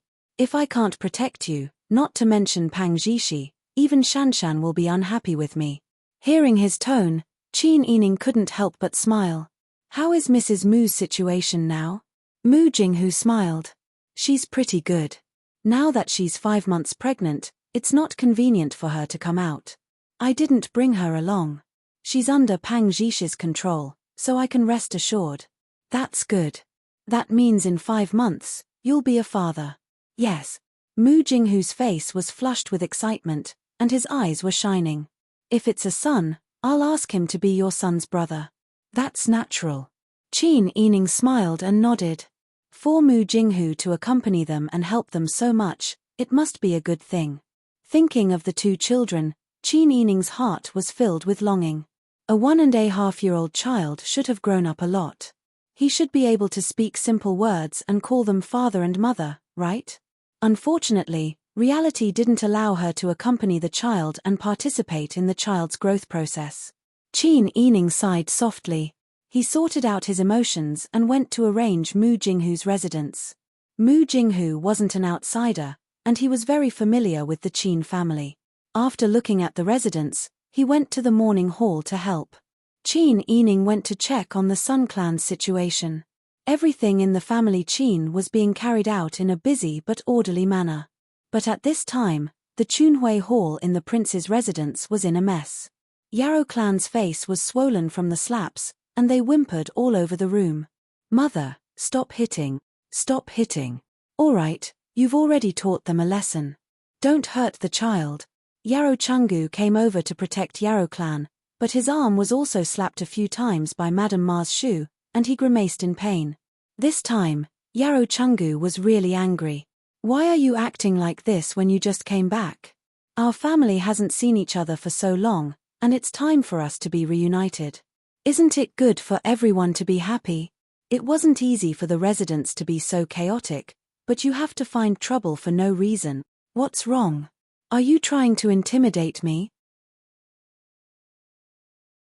Madame Ma looked at Yarrow Chungu's angry face and spat fiercely. "Bah! Why are you pretending to be a big shot in front of me? If you want to be a big shot, you have to see if what you're doing is something a human should do. Our Dai Fu and family Qin are married, so we're a family. In any case, we have to support each other. To put it bluntly, we're all bound together for good or ill. What about you? What did you do? You drove them away when they were at their most difficult time? Who drove them away? We didn't drive them away at all. It was the Qin clan who was looking for trouble. She felt that it was inauspicious to set up a mourning shed in our residence, so she told their family to move out. How could Yiping and I stop her? Bullshit. Madame Ma spat fiercely again. I know what kind of person Yiping is. You, Yarrow Chungu, don't even think about hiding the few tricks you have in your stomach from me. If the 2 of you hadn't discussed and asked Yiping to speak to Lassie, Lassie wouldn't have taken her family away so eagerly. She even left the guards left behind by the Dai Fu behind. Are the 2 of you inconsiderate? What time is it now? The Dai Fu is working outside, and that black-eyed man is watching our family closely. Who knows when he'll take us as hostages? In the past, when the Dai Fu went out to fight, we were invited to the palace many times. Now that the Dai Fu has a family, The Dai Fu has such a big family Qin. If any one of them were to get into trouble, it could become a hindrance to the Dai Fu. Yet, you chased him out just like that. To put it bluntly, you're not only selfish, but also brainless. Do you think the family Qin is the one who's in trouble? The Dai Fu is the one who's in trouble. Las Yi is the one who's sorry. Yarrow Chungu couldn't help but fall silent after hearing the Yarrow clan's words. The Yarrow clan covered their swollen faces and sobbed. You've said so many reasons, but it's all because that bitch of the Qin clan is talking behind our backs again. I knew that she was a wastrel. You. Madame Ma was so angry that she rolled her arms and slapped him with the sole of her shoe again. Seeing that the Yarrow clan was hitting him too hard, Yarrow Chungu stretched out his arm to stop them. However, Madame Ma was a martial artist after all. With a casual wave of her hand, Yarrow Chungu was pushed to the side, and the Yarrow clan's face and ears were slapped hard. This time, the Yarrow clan's ears buzzed and her vision turned black. After swaying for a while, she finally fell to the ground and didn't get up for a long time. Yarrow Chungu hurriedly came over to help his daughter. He glared at Madame Ma with dissatisfaction. He wanted to scold her, but he was afraid that Madame Ma would get angry and disregard her family. In the end, he could only nag, "Look at you. Why do you always hit her face or head? What if she becomes stupid after being hit? As their mother, don't you feel sorry for them? It's better if they become stupid. Even if they're stupid, they're at least pure-hearted. Look at your daughter, what kind of person is she? She's just not tempted enough. If there were enough benefits, she would even sell her parent." The Yarrow clan's ears buzzed and they finally recovered their hearing. They vaguely heard the Yarrow clan's words and immediately burst into tears. Yarrow Chungu helped the Yarrow clan into the house. "Go, go, go. Let's go away. Don't pay attention to your mother. Your mother has cast a curse on them." But she immediately said, "Stop, all of you. Change your clothes and go to the family Qin to help." "No." Yarrow Chungu said, "I advise you to be quiet. You just came back and don't know what happened in the capital. That Dai family was exterminated. Don't tell me it has nothing to do with that Qin guy." Madame Ma was stunned. She really didn't know about this matter. The Yarrow clan and Yarrow Chungu told Madame Ma about what they saw outside the family Qin yesterday. That shrew of the Qin clan used an axe on the spot. If Duke Ding hadn't arrived, she might have chopped them up on the spot. That scene scared us so much that we didn't dare to go inside. Yarrow Chungu shook his head and clicked his tongue. In the end, in just one night, that Dai family was killed except for women, children, and men under the age of 14. The smell of blood was so strong that the neighbors couldn't eat for a few days. At this moment, the family Qin is the biggest suspect. Your good granddaughter-in-law is the first suspect. You still dare to approach the in-laws. Do you want to die? So when you went there yesterday and saw a villain with dozens of people blocking the family Qin's door, you didn't even dare to show your faces and directly shrank your necks and ran away? Madame Ma's back molars creaked. Finally, she pointed at Yarrow Chungu and the Yarrow clan. "How can I marry such an inhuman thing like you and give birth to such an inhuman daughter?" Yarrow Chungu was beaten and scolded today. Moreover, there were so many servants in the residence watching. He couldn't maintain his face anymore. He immediately said fiercely, "If you're not satisfied, you can leave. I don't care about you."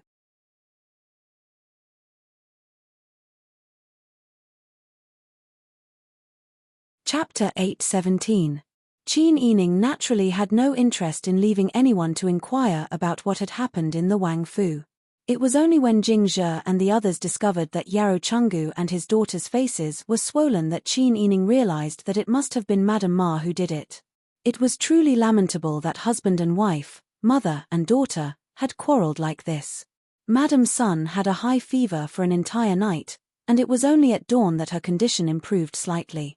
Qin Yining had long been scared out of his wits by the dangerous situation, so he didn't have the heart to pay attention to the Yarrow clan. He only instructed Jing Zhe to secretly keep an eye out and not let Madame Ma suffer any losses. After 2 days, the Sun clan's situation finally stabilized and they woke up from their coma. But as soon as they opened their eyes, they couldn't stop crying. Wang Fei, don't worry. Madam's situation has stabilized. As long as she recuperates well, there shouldn't be any major problems.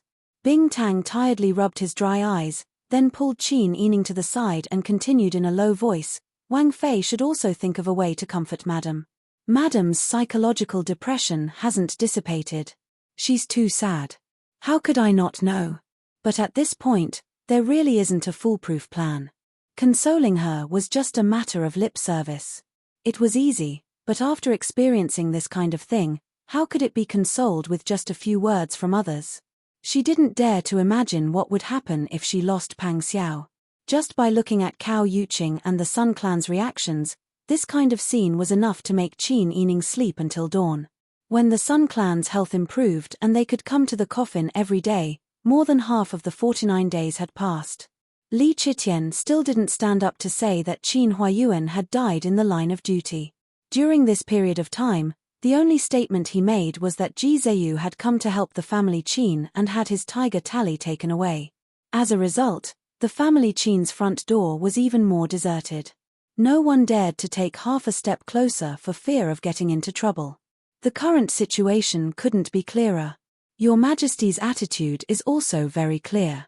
Like we said last time, it's time to leave the capital.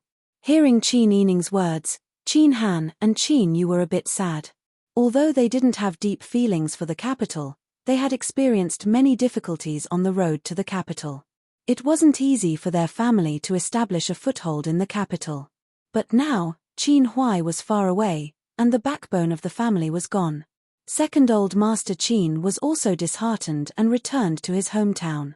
In the beginning, they still hoped that the family Qin would be able to achieve glory again. But now, no one knew that it had fallen. The family Qin, which was once very famous in the Dian dynasty, still stood at a height that ordinary people couldn't reach in 3 lifetimes even after coming to Daeju, had finally reached the end of its prosperity. Seeing that the two of them were dejected, Third Master couldn't help but laugh and shake his head. Look on the bright side. This is only a temporary measure. If you continue to be greedy for the prosperity of the capital, your family will most likely be destroyed here. It's already very good that we can use this opportunity to leave the whirlpool of power struggle. Yes. Qin Han and Qin Yu both nodded. Although they understood in their hearts, they still couldn't calm down. How could Qin Yining feel good in his heart? But now that things had come to this, their family had no other choice. There are now 2 groups of enemies on the surface. Not counting the one above, there's still the Qiu family behind them. Qin Yining roughly explained how Qiu Yuanqing had obtained the position of family head, as well as the dispute between him and Pang Xiao.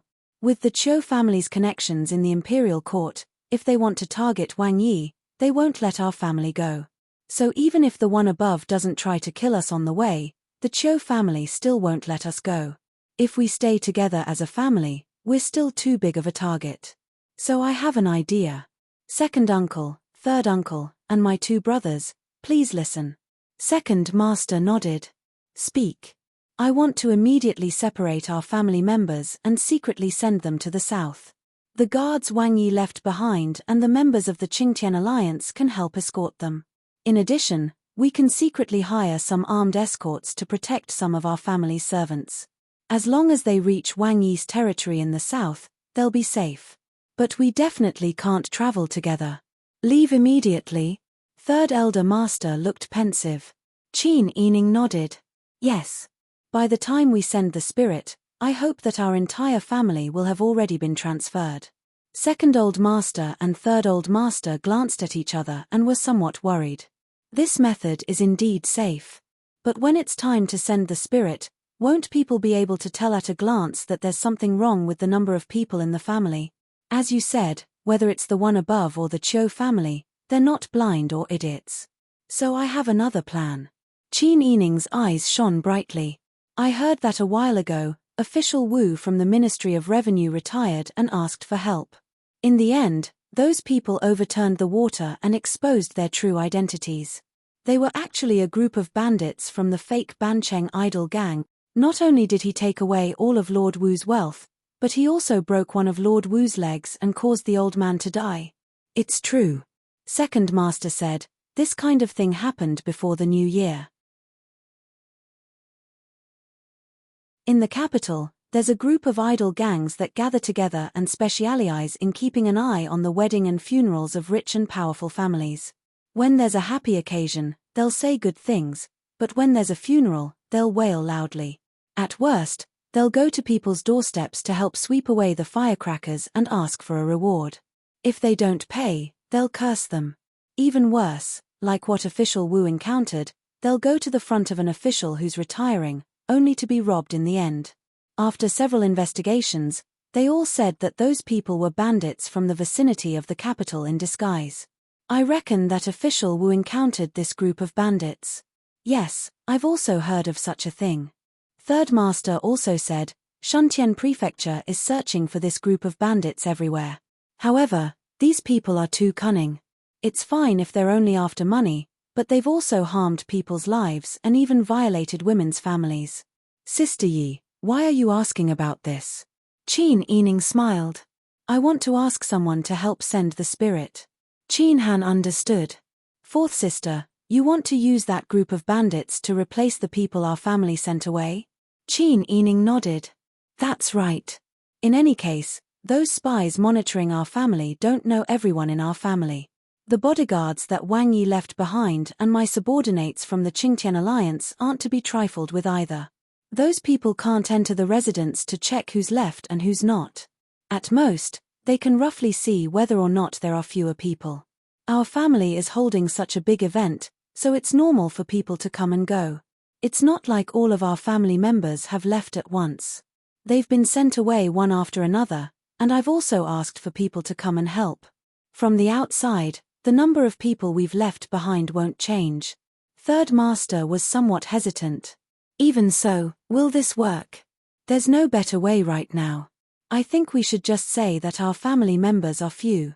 My father has such a high official position as the Minister of the Board of Rights, but the funeral was held in such a desolate manner. Since that group of bandits make a living out of this, they'll definitely notice our family. When the time comes, I'll check carefully. If it's really that group of bandits who came, I won't have any psychological burden to let them send the coffin to us. Qin Han said, what if they're intercepted along the way? Then that group of people will be unlucky. Qin Yining's eyes were cold. If they can help us get away with it, and also get rid of a problem for the government, they'll die a worthy death. Hearing this, Second Master and Third Master both nodded. But from now on, our family members will leave one by one. When the time comes, who will leave and who will stay? Qin Yining smiled. Young Master Mu and I will stay.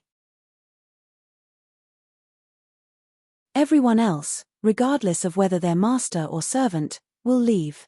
That won't do, Second Master said in a low voice. It's so dangerous. How can I let you stay here alone? You're big brother's only daughter. I can't let you be in any danger. Sister Yi will leave, and I'll stay. It'll make it more believable. Otherwise, as a young daughter-in-law, how will you protect yourself if you're surrounded by bandits? Qin Yining said, I understand second uncle's good intentions. But I'll be the most credible one if I stay, because your majesty and the Qiu family have their eyes on me. If I don't show up when sending the coffin, the effect will be different from if you don't show up. As for safety, I'm confident. Young Master Mu's martial arts are excellent. He can escape unscathed with one person in front of two armies, let alone some bandits. There are only two outcomes. First, we'll be intercepted along the way.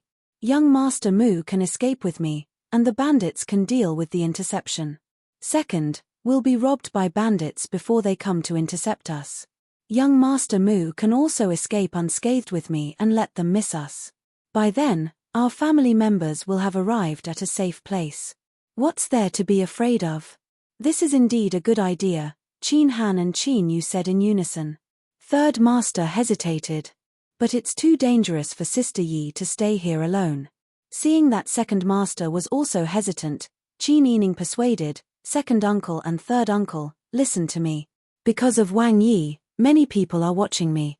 It won't be easy for me to leave. But if I stay here, I can attract people's attention. You can take the opportunity to leave secretly. As long as you leave the capital, it'll be easy for young Master Mu to escape with me." The hall was silent. Second Master, Third Master, Qin Han, and Qin Yu were all thinking in silence. After a long time, Second Master sighed. "I have to say that Sister Yi's idea is the most appropriate one. But it's too worrying." Qin Yining was secretly relieved. As long as they were willing to listen to her, everything would be fine. Otherwise, she really couldn't guarantee that the whole family could escape unscathed. No matter who died, she wouldn't have the face to see her father. "Second uncle, don't worry. I know what to do. Since second uncle and third uncle think it's feasible, let's discuss it. We'll divide the family members into several groups. Whoever leaves first will be escorted." "All right."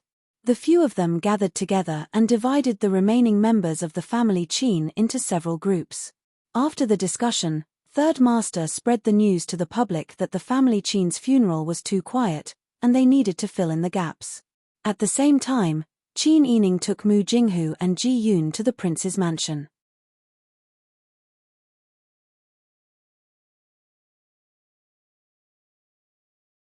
Chapter 8:18. Plotting in the dark. 2. In the afternoon, the sun was scorching hot. The servants of the Wang Fu gathered in groups of 2 or 3 to sit in the shade, leisurely eating tea and chatting. The sound of rolling wheels and horse hooves could be heard on the quiet street. They turned to look and saw that it was an ordinary blue carriage. They didn't pay it much attention. Not long after, the carriage stopped in front of the gate of the prince's mansion. The handsome scholar sitting on the shaft of the carriage jumped down. Then, the dark blue curtain of the carriage was lifted and a maid wearing a plain white vest and dark blue jacket came down. Wasn't this Wang Fei's head servant girl, Ji Yun? The servants shook and quickly rose to greet her. "Greetings to Wang Fei." Qin Yining supported Ji Yun's hand as they got off the carriage. He brushed a strand of messy hair behind his ear. "No need for formalities. Quickly reply inside.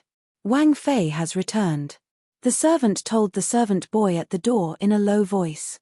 The servant boy was new and hadn't seen what Wang Fei looked like. He craned his neck to look at the door. Then he responded with a yes and ran inside.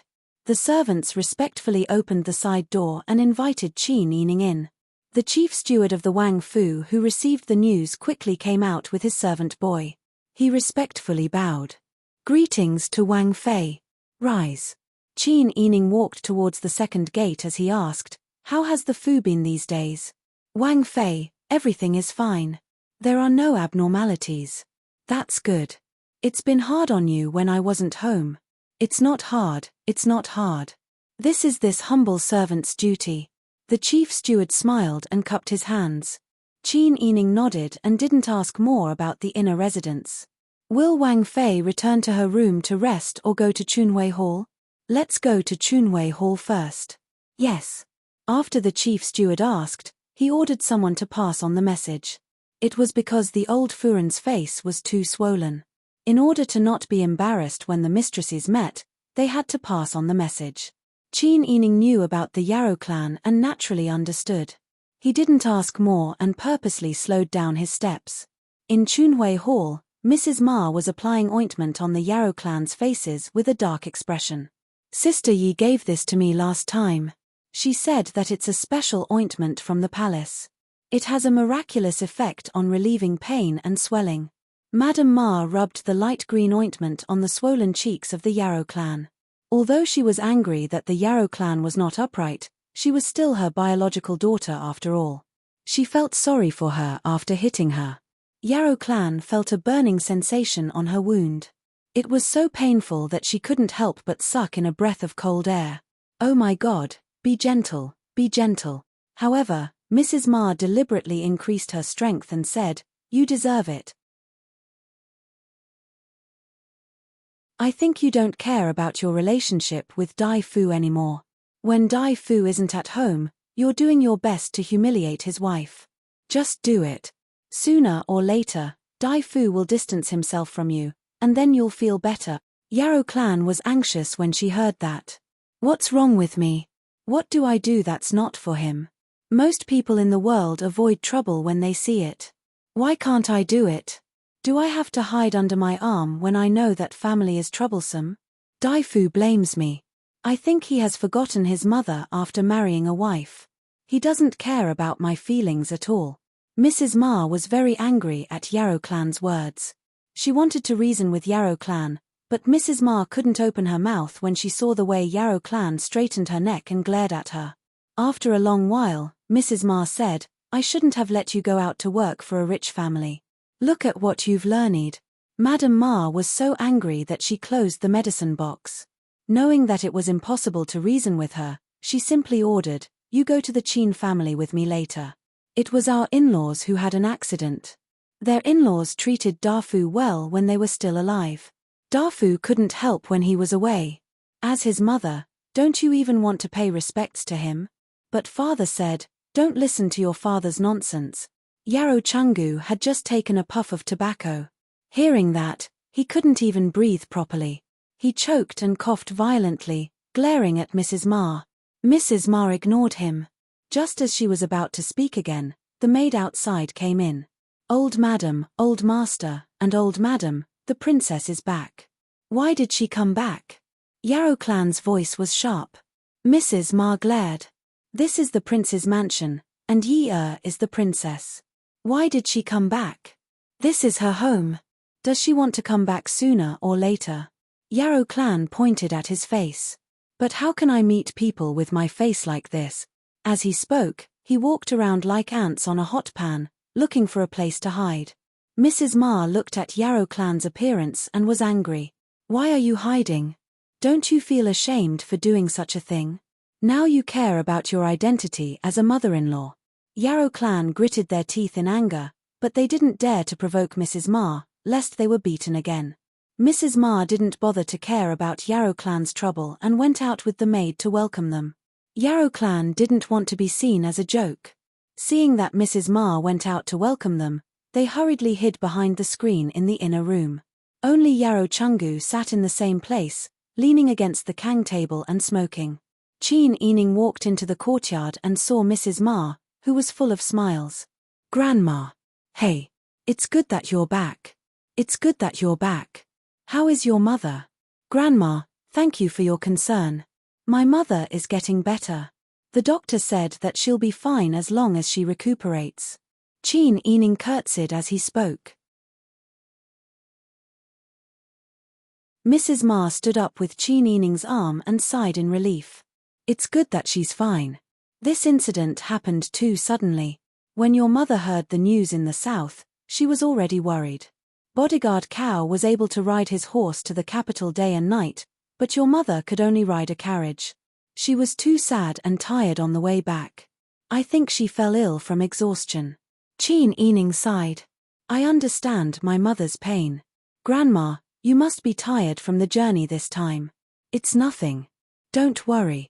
I'm very healthy. Mrs. Ma held Chin Ening's hand and entered the room.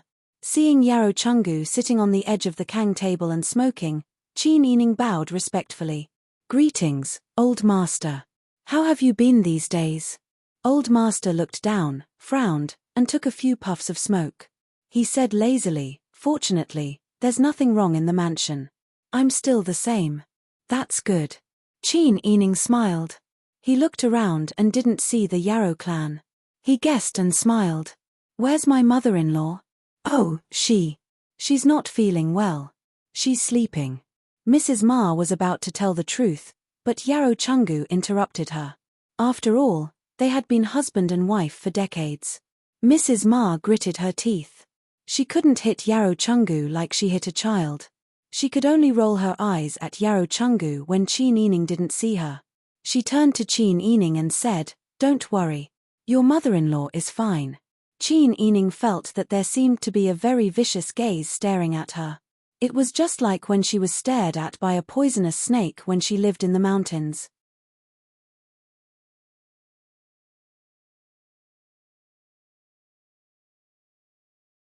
Chapter 8:19. Yarrow Chungu and Madam Ma's expressions both became solemn. If Chin Ening hadn't brought it up, they wouldn't have thought of this at all. They had long been used to Pang Xiao going out to war over the years while they stayed in the capital. It wasn't the first time they were even invited to the palace for a short stay. Madame Ma said with some hesitation, "Yi lass, is the matter really that serious? Dai Fu is still stationed in the south. Don't tell me they won't be afraid." It was self-evident who Madame Ma was referring to. Yarrow Changu stopped smoking at this moment. He frowned and said hesitantly, "It's not the same thing. There's still a whole family here. Can we just throw them away like that?" He tapped the cigarette holder on the bottom of his shoe a few times. The unburnt tobacco fell to the ground along with the ashes. The sparks flickered and were completely extinguished by Yarrow Chungu's shoe. As if taking advantage of this action to think for a while, Yarrow Chungu said earnestly, "You young people can't keep your composure after all. The situation you said is true, but the matter shouldn't have really escalated to such an extent. Dai Fu is not a random subject. He is your Majesty's sworn brother. The glory of the whole family are tied to his wrist. Not to mention that, how can the stability of Da Ju be unrelated to Dai Fu? Don't worry, that person won't really do anything to us. He's just a little afraid. Don't tell me he doesn't care about his reputation anymore." Qin Yining lowered his eyes and listened patiently to Yarrow Chungu's analysis. It seemed that he was too well protected and thought too highly of himself. He was a little too optimistic. Old Master's words have a certain degree of truth. Qin Yining smiled and briefly explained the recent situation before continuing. The situation now is different from before. Wang Yi's power in the south is growing. The southern Yang has a new emperor, and the new emperor has a relatively close relationship with Wang Yi. This is enough to make people afraid. Moreover, something happened to my father this time. I'm so troubled in the palace. If I stay here, I'm afraid I'll become a hindrance to Wang Yi in the future." Madame Ma and Yarrow Chungu were stunned for a moment. They didn't expect that so many things had happened in a place they didn't know. If Qin Yining hadn't mentioned it, Madame Ma wouldn't have dared to imagine that Qin Yining had such a thing happen to him in the palace. She held Qin Yining's hand and didn't know what to say. If that's the case, the situation's really critical. Yarrow Chungu anxiously twiddled his fingers. "If it's like what you said, won't we be stopped when we leave the capital, SSTSS? That's why we need to leave secretly in batches." Qin Yining said seriously, "If Old Master agrees, I'll immediately arrange for Jinghu Wei to secretly escort us. Fortunately, our family is small and we're a small target. It won't be difficult to sneak out of the city." Yarrow Changu nodded hesitantly and couldn't help but look in the direction of the inner room. Qin Yining also followed Yarrow Chungu's gaze and happened to see a figure projected on the ground. If Qin Yining could see it, Madame Ma and Yarrow Chungu naturally could see it as well. Madame Ma's embarrassed face immediately turned red. Qin Yining was considerate and didn't ask any more questions. He stood up and said, "Grandmother, this matter shouldn't be delayed. If it's delayed for too long, I'm afraid there will be changes. If you and Old Master agree, I'll make the arrangements. Once we've all moved to the south and are in Wang Yi's territory, our safety can be guaranteed. We can also ensure that we won't be a burden to Wang Yi." Madame Ma nodded and looked at Yarrow Chungu. "I think Yi's makes sense." Yarrow Chungu nodded and said, "That's good too.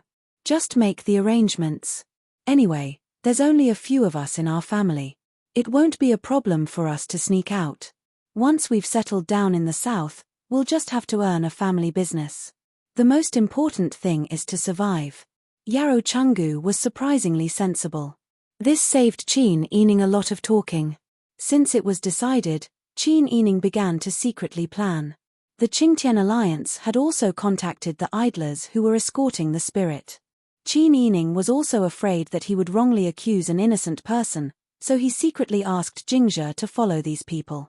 He found that they had indeed secretly colluded with many bandits. After confirming that they were the ones who had done a lot of bad things before, he felt at ease and used them. At the same time, the family Qin and the Wang mansion began to send people out one after another. The first batch of people to leave the family Qin was second Madam, old Madam, and a few others. Qin Yining didn't dare to send them off for fear of being seen through. He endured it and arranged for young man to escort them. The next day at the Wang mansion, Yarou Chenggu was also in disguise. He was first escorted out of the city by two Jinghu Wei to the gathering point outside the city. 2 days later, it was the Yarou clan and the Ma clan's turn. Just like that, the two families left one after another. Soon, most of the masters of the Qin mansion had left. The day to send the spirit was getting closer and closer. Second master looked worriedly at Qin Yining and said, "Sister Yi, I'm still worried. Why don't I stay behind?" "Second uncle, didn't we discuss this? I'm the one who's being watched closely. To put it bluntly, after you all leave, no one will notice if you don't show up for 2 or 3 days. But if I don't show up for half a day, I'll immediately be discovered. I'm the one who can't leave." Qin Yining then looked at Bing Tang, Ji Yun, Xian Yun, Qiu Lu, and Lian Xiaoju. He said in a low voice, "Don't be stubborn. At this time, you have to listen to my arrangements. You all must leave with second master." Bing Tang shook his head. "Wang Fei, I'll follow you. I know how to make medicine. I can protect myself." "That's right, Wang Fei. I have skills with me. Please let me stay behind to accompany you." Ji Yun's anxious face turned red. The rest of the people were in the same situation. They all wanted to stay behind to accompany Qin Yining. However, Qin Yining said sternly this time, "If you all stay behind, young Master Mu will have to divert his attention to escort you away. Won't that be dangerous? If young Master Mu takes me with him, we can escape wherever we want. We definitely won't be caught." Mu Jinghu also nodded. "I can't bring so many people with me." The few of them revealed a troubled expression. If they didn't leave, they might become a burden in the end. However, they really didn't feel at ease leaving Qin Yining alone. "Wang Fei, the masters of the mansion have all left. If we leave as well, what will happen to them? If we leave, won't everyone in the mansion be the group of people you hired? They're all bandits." Qiu Lu lowered her voice. "Those people are making a fuss. They're crying so much that the roof of the morning hall is about to be overturned. However, I feel that something is wrong. Wang Fei, it's so dangerous for you to stay behind and face them alone." Qin Yining smiled helplessly. "Young Master Mu is here. His martial arts are superb. It won't be a problem for him to escape with me. Moreover, the day after tomorrow is our wedding day. I don't have to bear with them for too long. If you all stay behind, I'll have to divert my attention to make arrangements for you. That's the real problem." He then turned to look at Cao Yuqing, who was dressed in white. She was also a stubborn person. Even when he asked her to help escort the Dowager Duchess, Cao Yuqing refused this time. She wanted to stay behind no matter what. Cao Yuqing calmly looked back at Qin Yining. She pursed her lips and didn't say a word. The few of them fell silent. Second Old Master and the others had to admit that Qin Yining's analysis was correct. Although they were worried, they couldn't guarantee that they wouldn't be a burden to Qin Yining.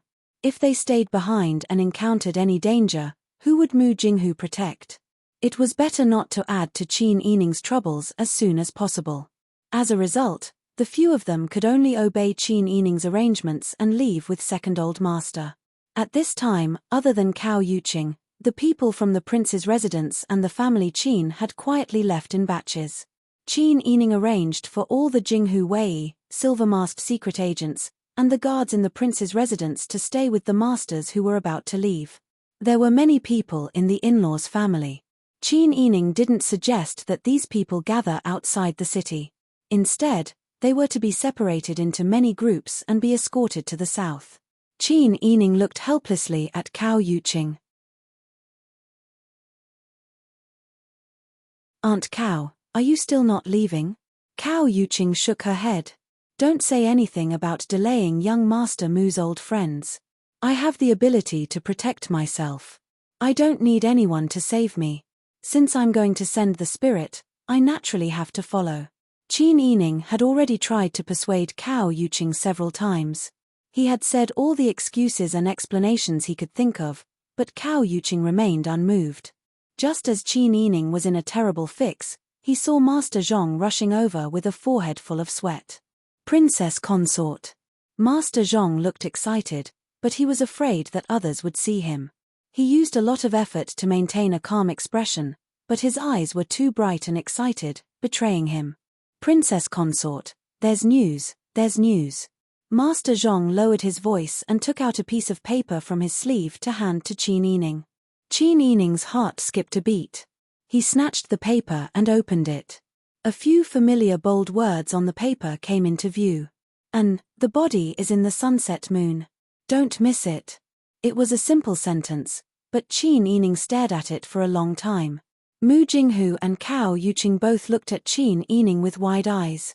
As Qin Yining's expression was too rich, they also saw the words on the paper from both sides. They were momentarily stunned by their own guesses and did not react. Qin Yining snapped out of his daze and stuffed the paper into Cao Yuqing's hands. Cao Yuqing stared blankly at Qin Yining. Tears hung on her thick eyelashes and were about to fall. It's him, he. Qin Yining nodded repeatedly. Don't spread the news. It's true. Cao Yuqing covered her mouth and clutched the paper tightly. Her tears fell like pearls from a broken necklace. He's fine. He's alive. When Qin Yining saw this, he couldn't help but cry as well. So father wasn't dead. So Sie's people had really arrived. Then, what Li Chitian knew about the disappearance of the provisions, cloth and grain, was it really his father's doing? He suddenly felt that Li Chitian's anger was not in vain. When Qin Yining thought of this, his tears suddenly turned into laughter. He pulled Cao Yuqing and said, "Aunt Cao, this is great." Cao Yuqing nodded excitedly. She couldn't say a complete sentence. Even Mu Jinghu and Master Zhong were moved.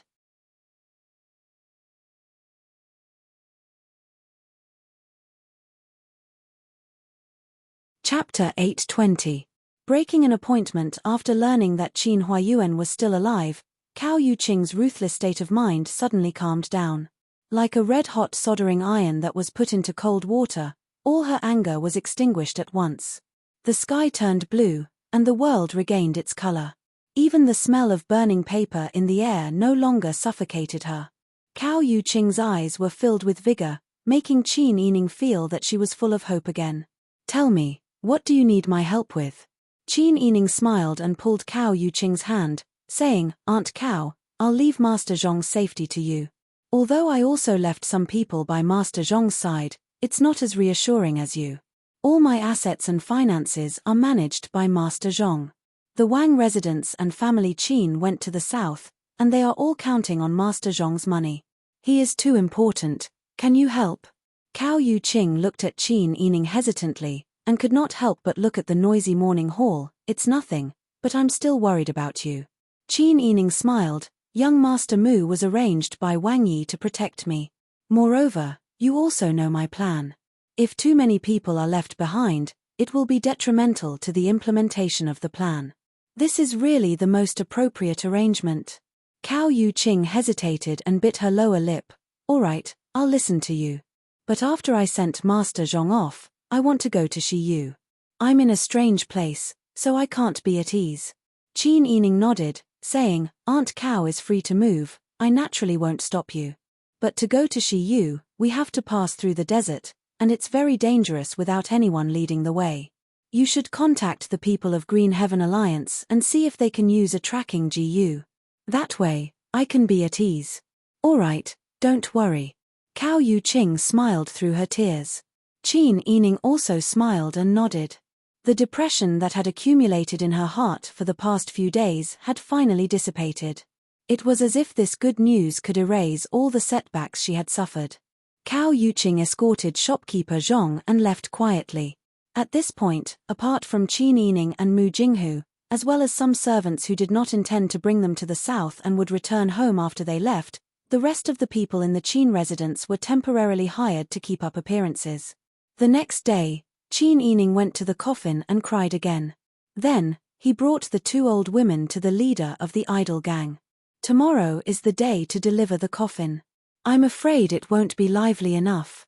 Also, I have to transport a lot of luggage to the south this time, so I'll need more people. Can you see if you can get some help? This man's name was Bao Hu. He looked to be in his 40s, with a stocky build and a hunchback. He looked like an honest farmer, but in reality, he was the first master of Phoenix Mountain, known in the pugilistic world as Second Master Bao.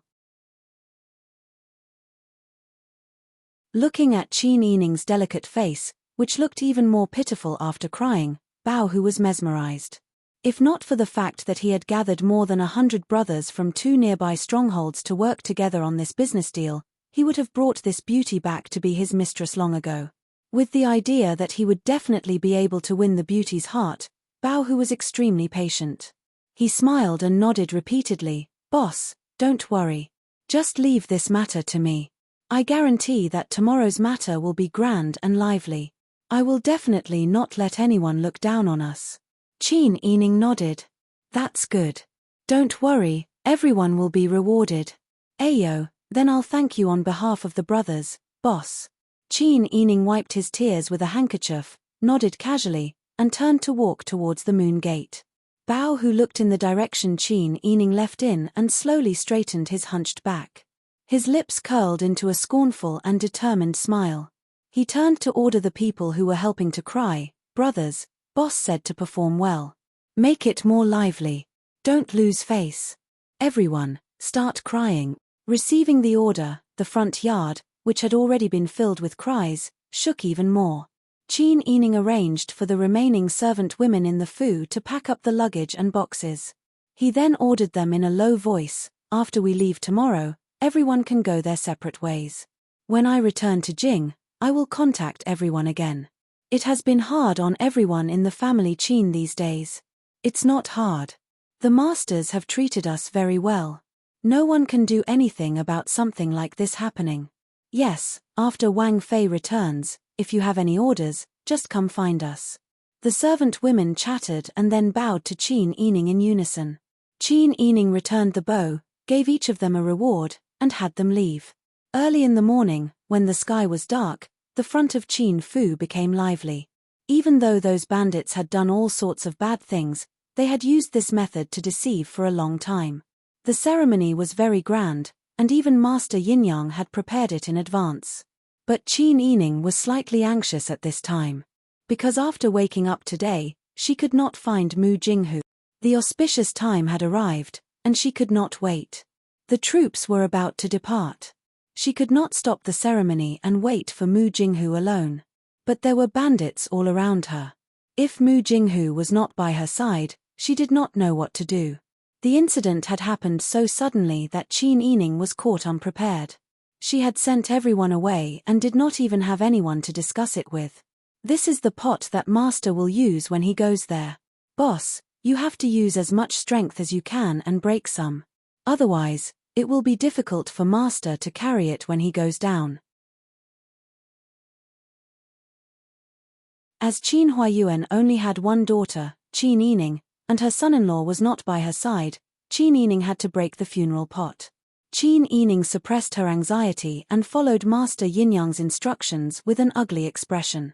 She knelt in front of the hearse, raised the pot that had been used to send paper money these days and smashed it on the ground. With a crisp sound, the pot was smashed to pieces. Master Yin-Yang, Bao Hu, and the rest were shocked. They did not expect a woman to be so strong. Bao Hu waved his hand to remind them as he cried at the top of his lungs. The funeral procession cried like a tsunami and set off in a lively manner. Bao Hu said to Qin Yining, "Boss, get on the carriage.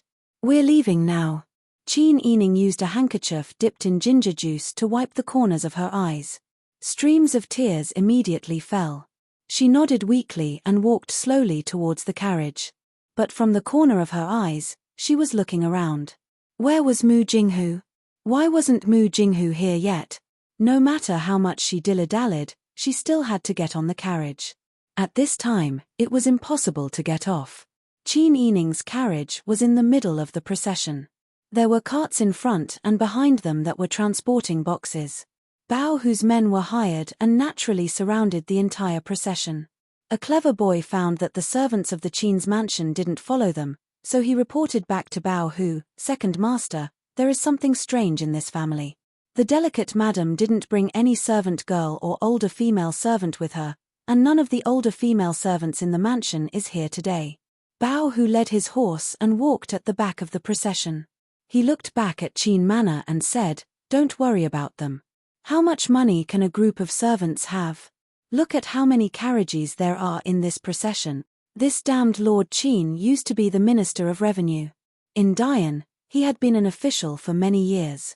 Now that he is dead, his family is returning to their hometown. Naturally, they have to bring all their belongings with them.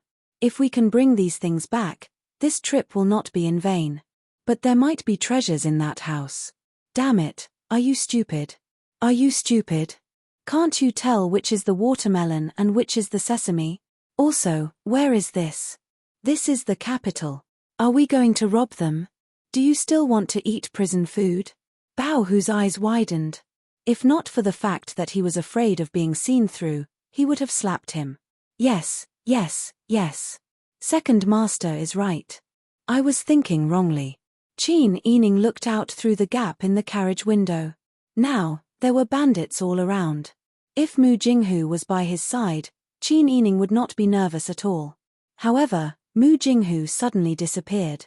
The most important part of Qin Yining's plan to evacuate her family was that Mu Jinghu would follow and protect her. She would take her with her when they were in danger. No matter if it was the bandits or the Qiu family or Li Qitian who attacked first, as long as Mu Jinghu was there, she would be able to escape unscathed. What should she do now? Qin Yining looked around and touched the bottom of the seat. There was nothing in the carriage that she could use. If Mu Jinghu did not arrive in time, would she really have to rely on the hairpin to protect herself? Qin Yining took a few deep breaths and touched the small paper bag that Bing Tang gave her in her sleeve to calm down. It was still crowded outside the carriage. At this time, the funeral procession had not left the city. She thought that these bandits were not crazy and would not attack in the capital. If they wanted to attack, they would have to go further and to a deserted area. On the other hand, if the Qiu family or Li Qitian wanted to kill them, they would definitely choose a place that was far away from the capital. Therefore, she was still safe for now. After taking a few more deep breaths, Qin Yining calmed down completely. She did not know if Mu Jinghu had betrayed Pang Xiao, but now was not the time to find out who was responsible. Her top priority was to think of a way to protect herself. There were more than 100 people delivering the coffins around her. How could she escape before they attacked her? Qin Yining closed her eyes and thought quickly. It was because Qin Yining closed her eyes that she didn't notice that there were several familiar faces among the crowd of onlookers on the way out of the city. Tian Jizhi was wearing a dark blue daoist robe and a round hat. His hands were behind his back and he smiled as he watched the family Qin funeral procession leave. He then said to Mu Jinghu, "Why, are you worried?" "Martial uncle, I am really worried. Why don't you let me escort her back? I will hand her over to Pang Zhishi and immediately come back to look for you." "Okay. That works too." Tian Jizhi clicked his tongue and said, "When the time comes, buy more paper money for me to burn so that I won't be poor down there." Mu Jinghu choked and couldn't say anything.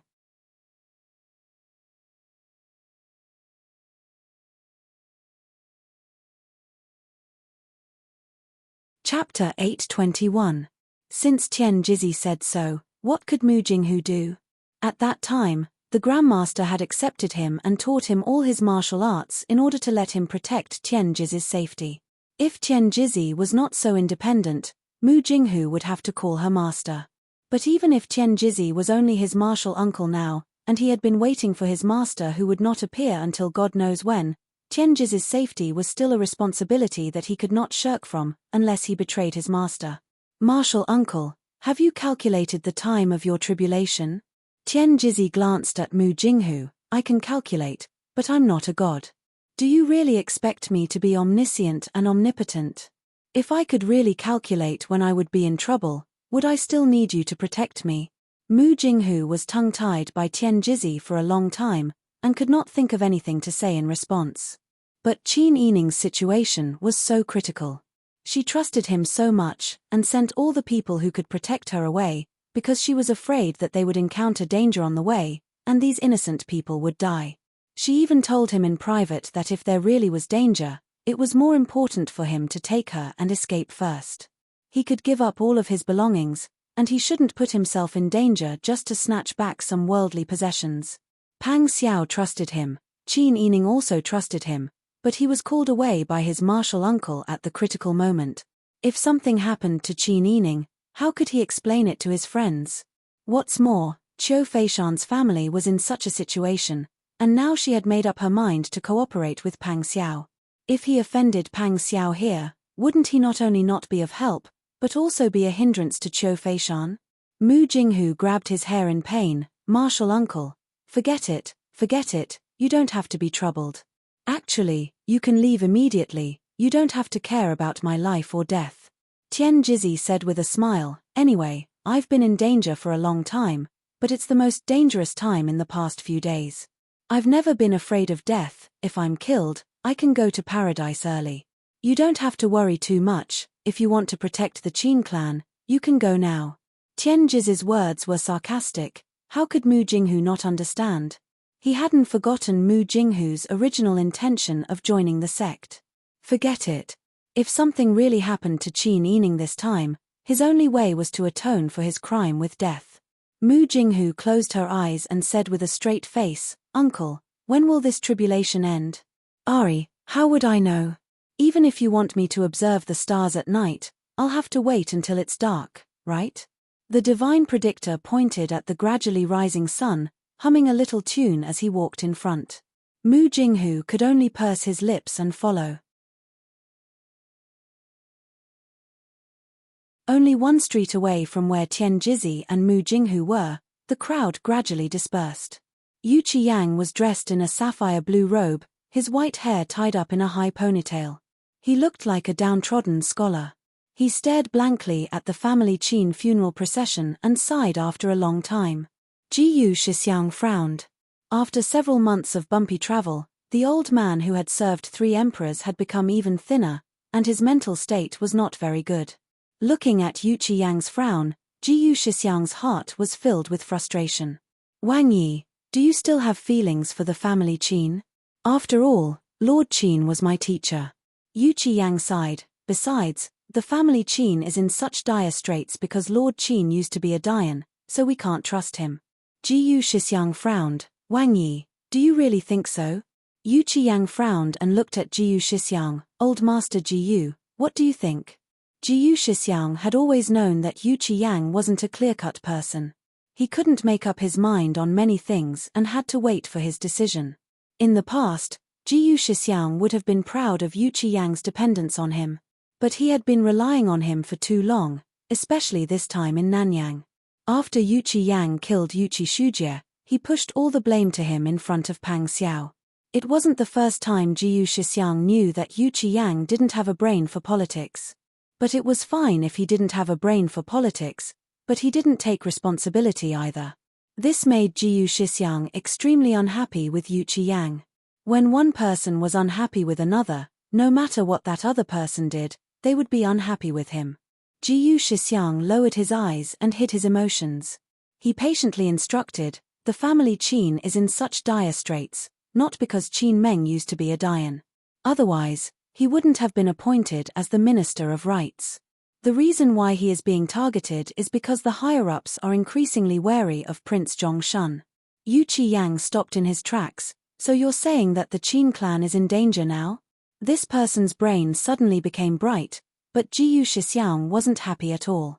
The Qin clan's safety has nothing to do with Wang Yi now. Even if Pang Zhishi dies, the Qin clan's future doesn't fall on Wang Yi's shoulders. This time, Wang Yi came all the way back to the capital from Nanyang. It's still unknown whether Your Majesty will put him in an important position, but the great country in the south will definitely be lost. We'll be thankful as long as we don't get scolded for building the foundation among the people that we worked so hard to build. Ji Shixiang took a deep breath again. His chest felt tight, and he suppressed his endless complaints. It was getting harder and harder for him to control his emotions, and he couldn't help but want to lose his temper at Yu Qiyang. Yu Qiyang also saw Ji Shixiang's dissatisfaction and sighed helplessly. He was grateful to Jiyu Shixiang, but Jiyu Shixiang was becoming more and more arrogant, and it was becoming more and more unbearable for him. Let's go and see His Majesty. Since they were already in the capital, they were already in the sights of the spies. Yu Qiyang put aside his thoughts about Qin Meng and walked to the palace gate first. The family Qin's group left the capital. Once they were out of the city gate, the noise gradually quieted down.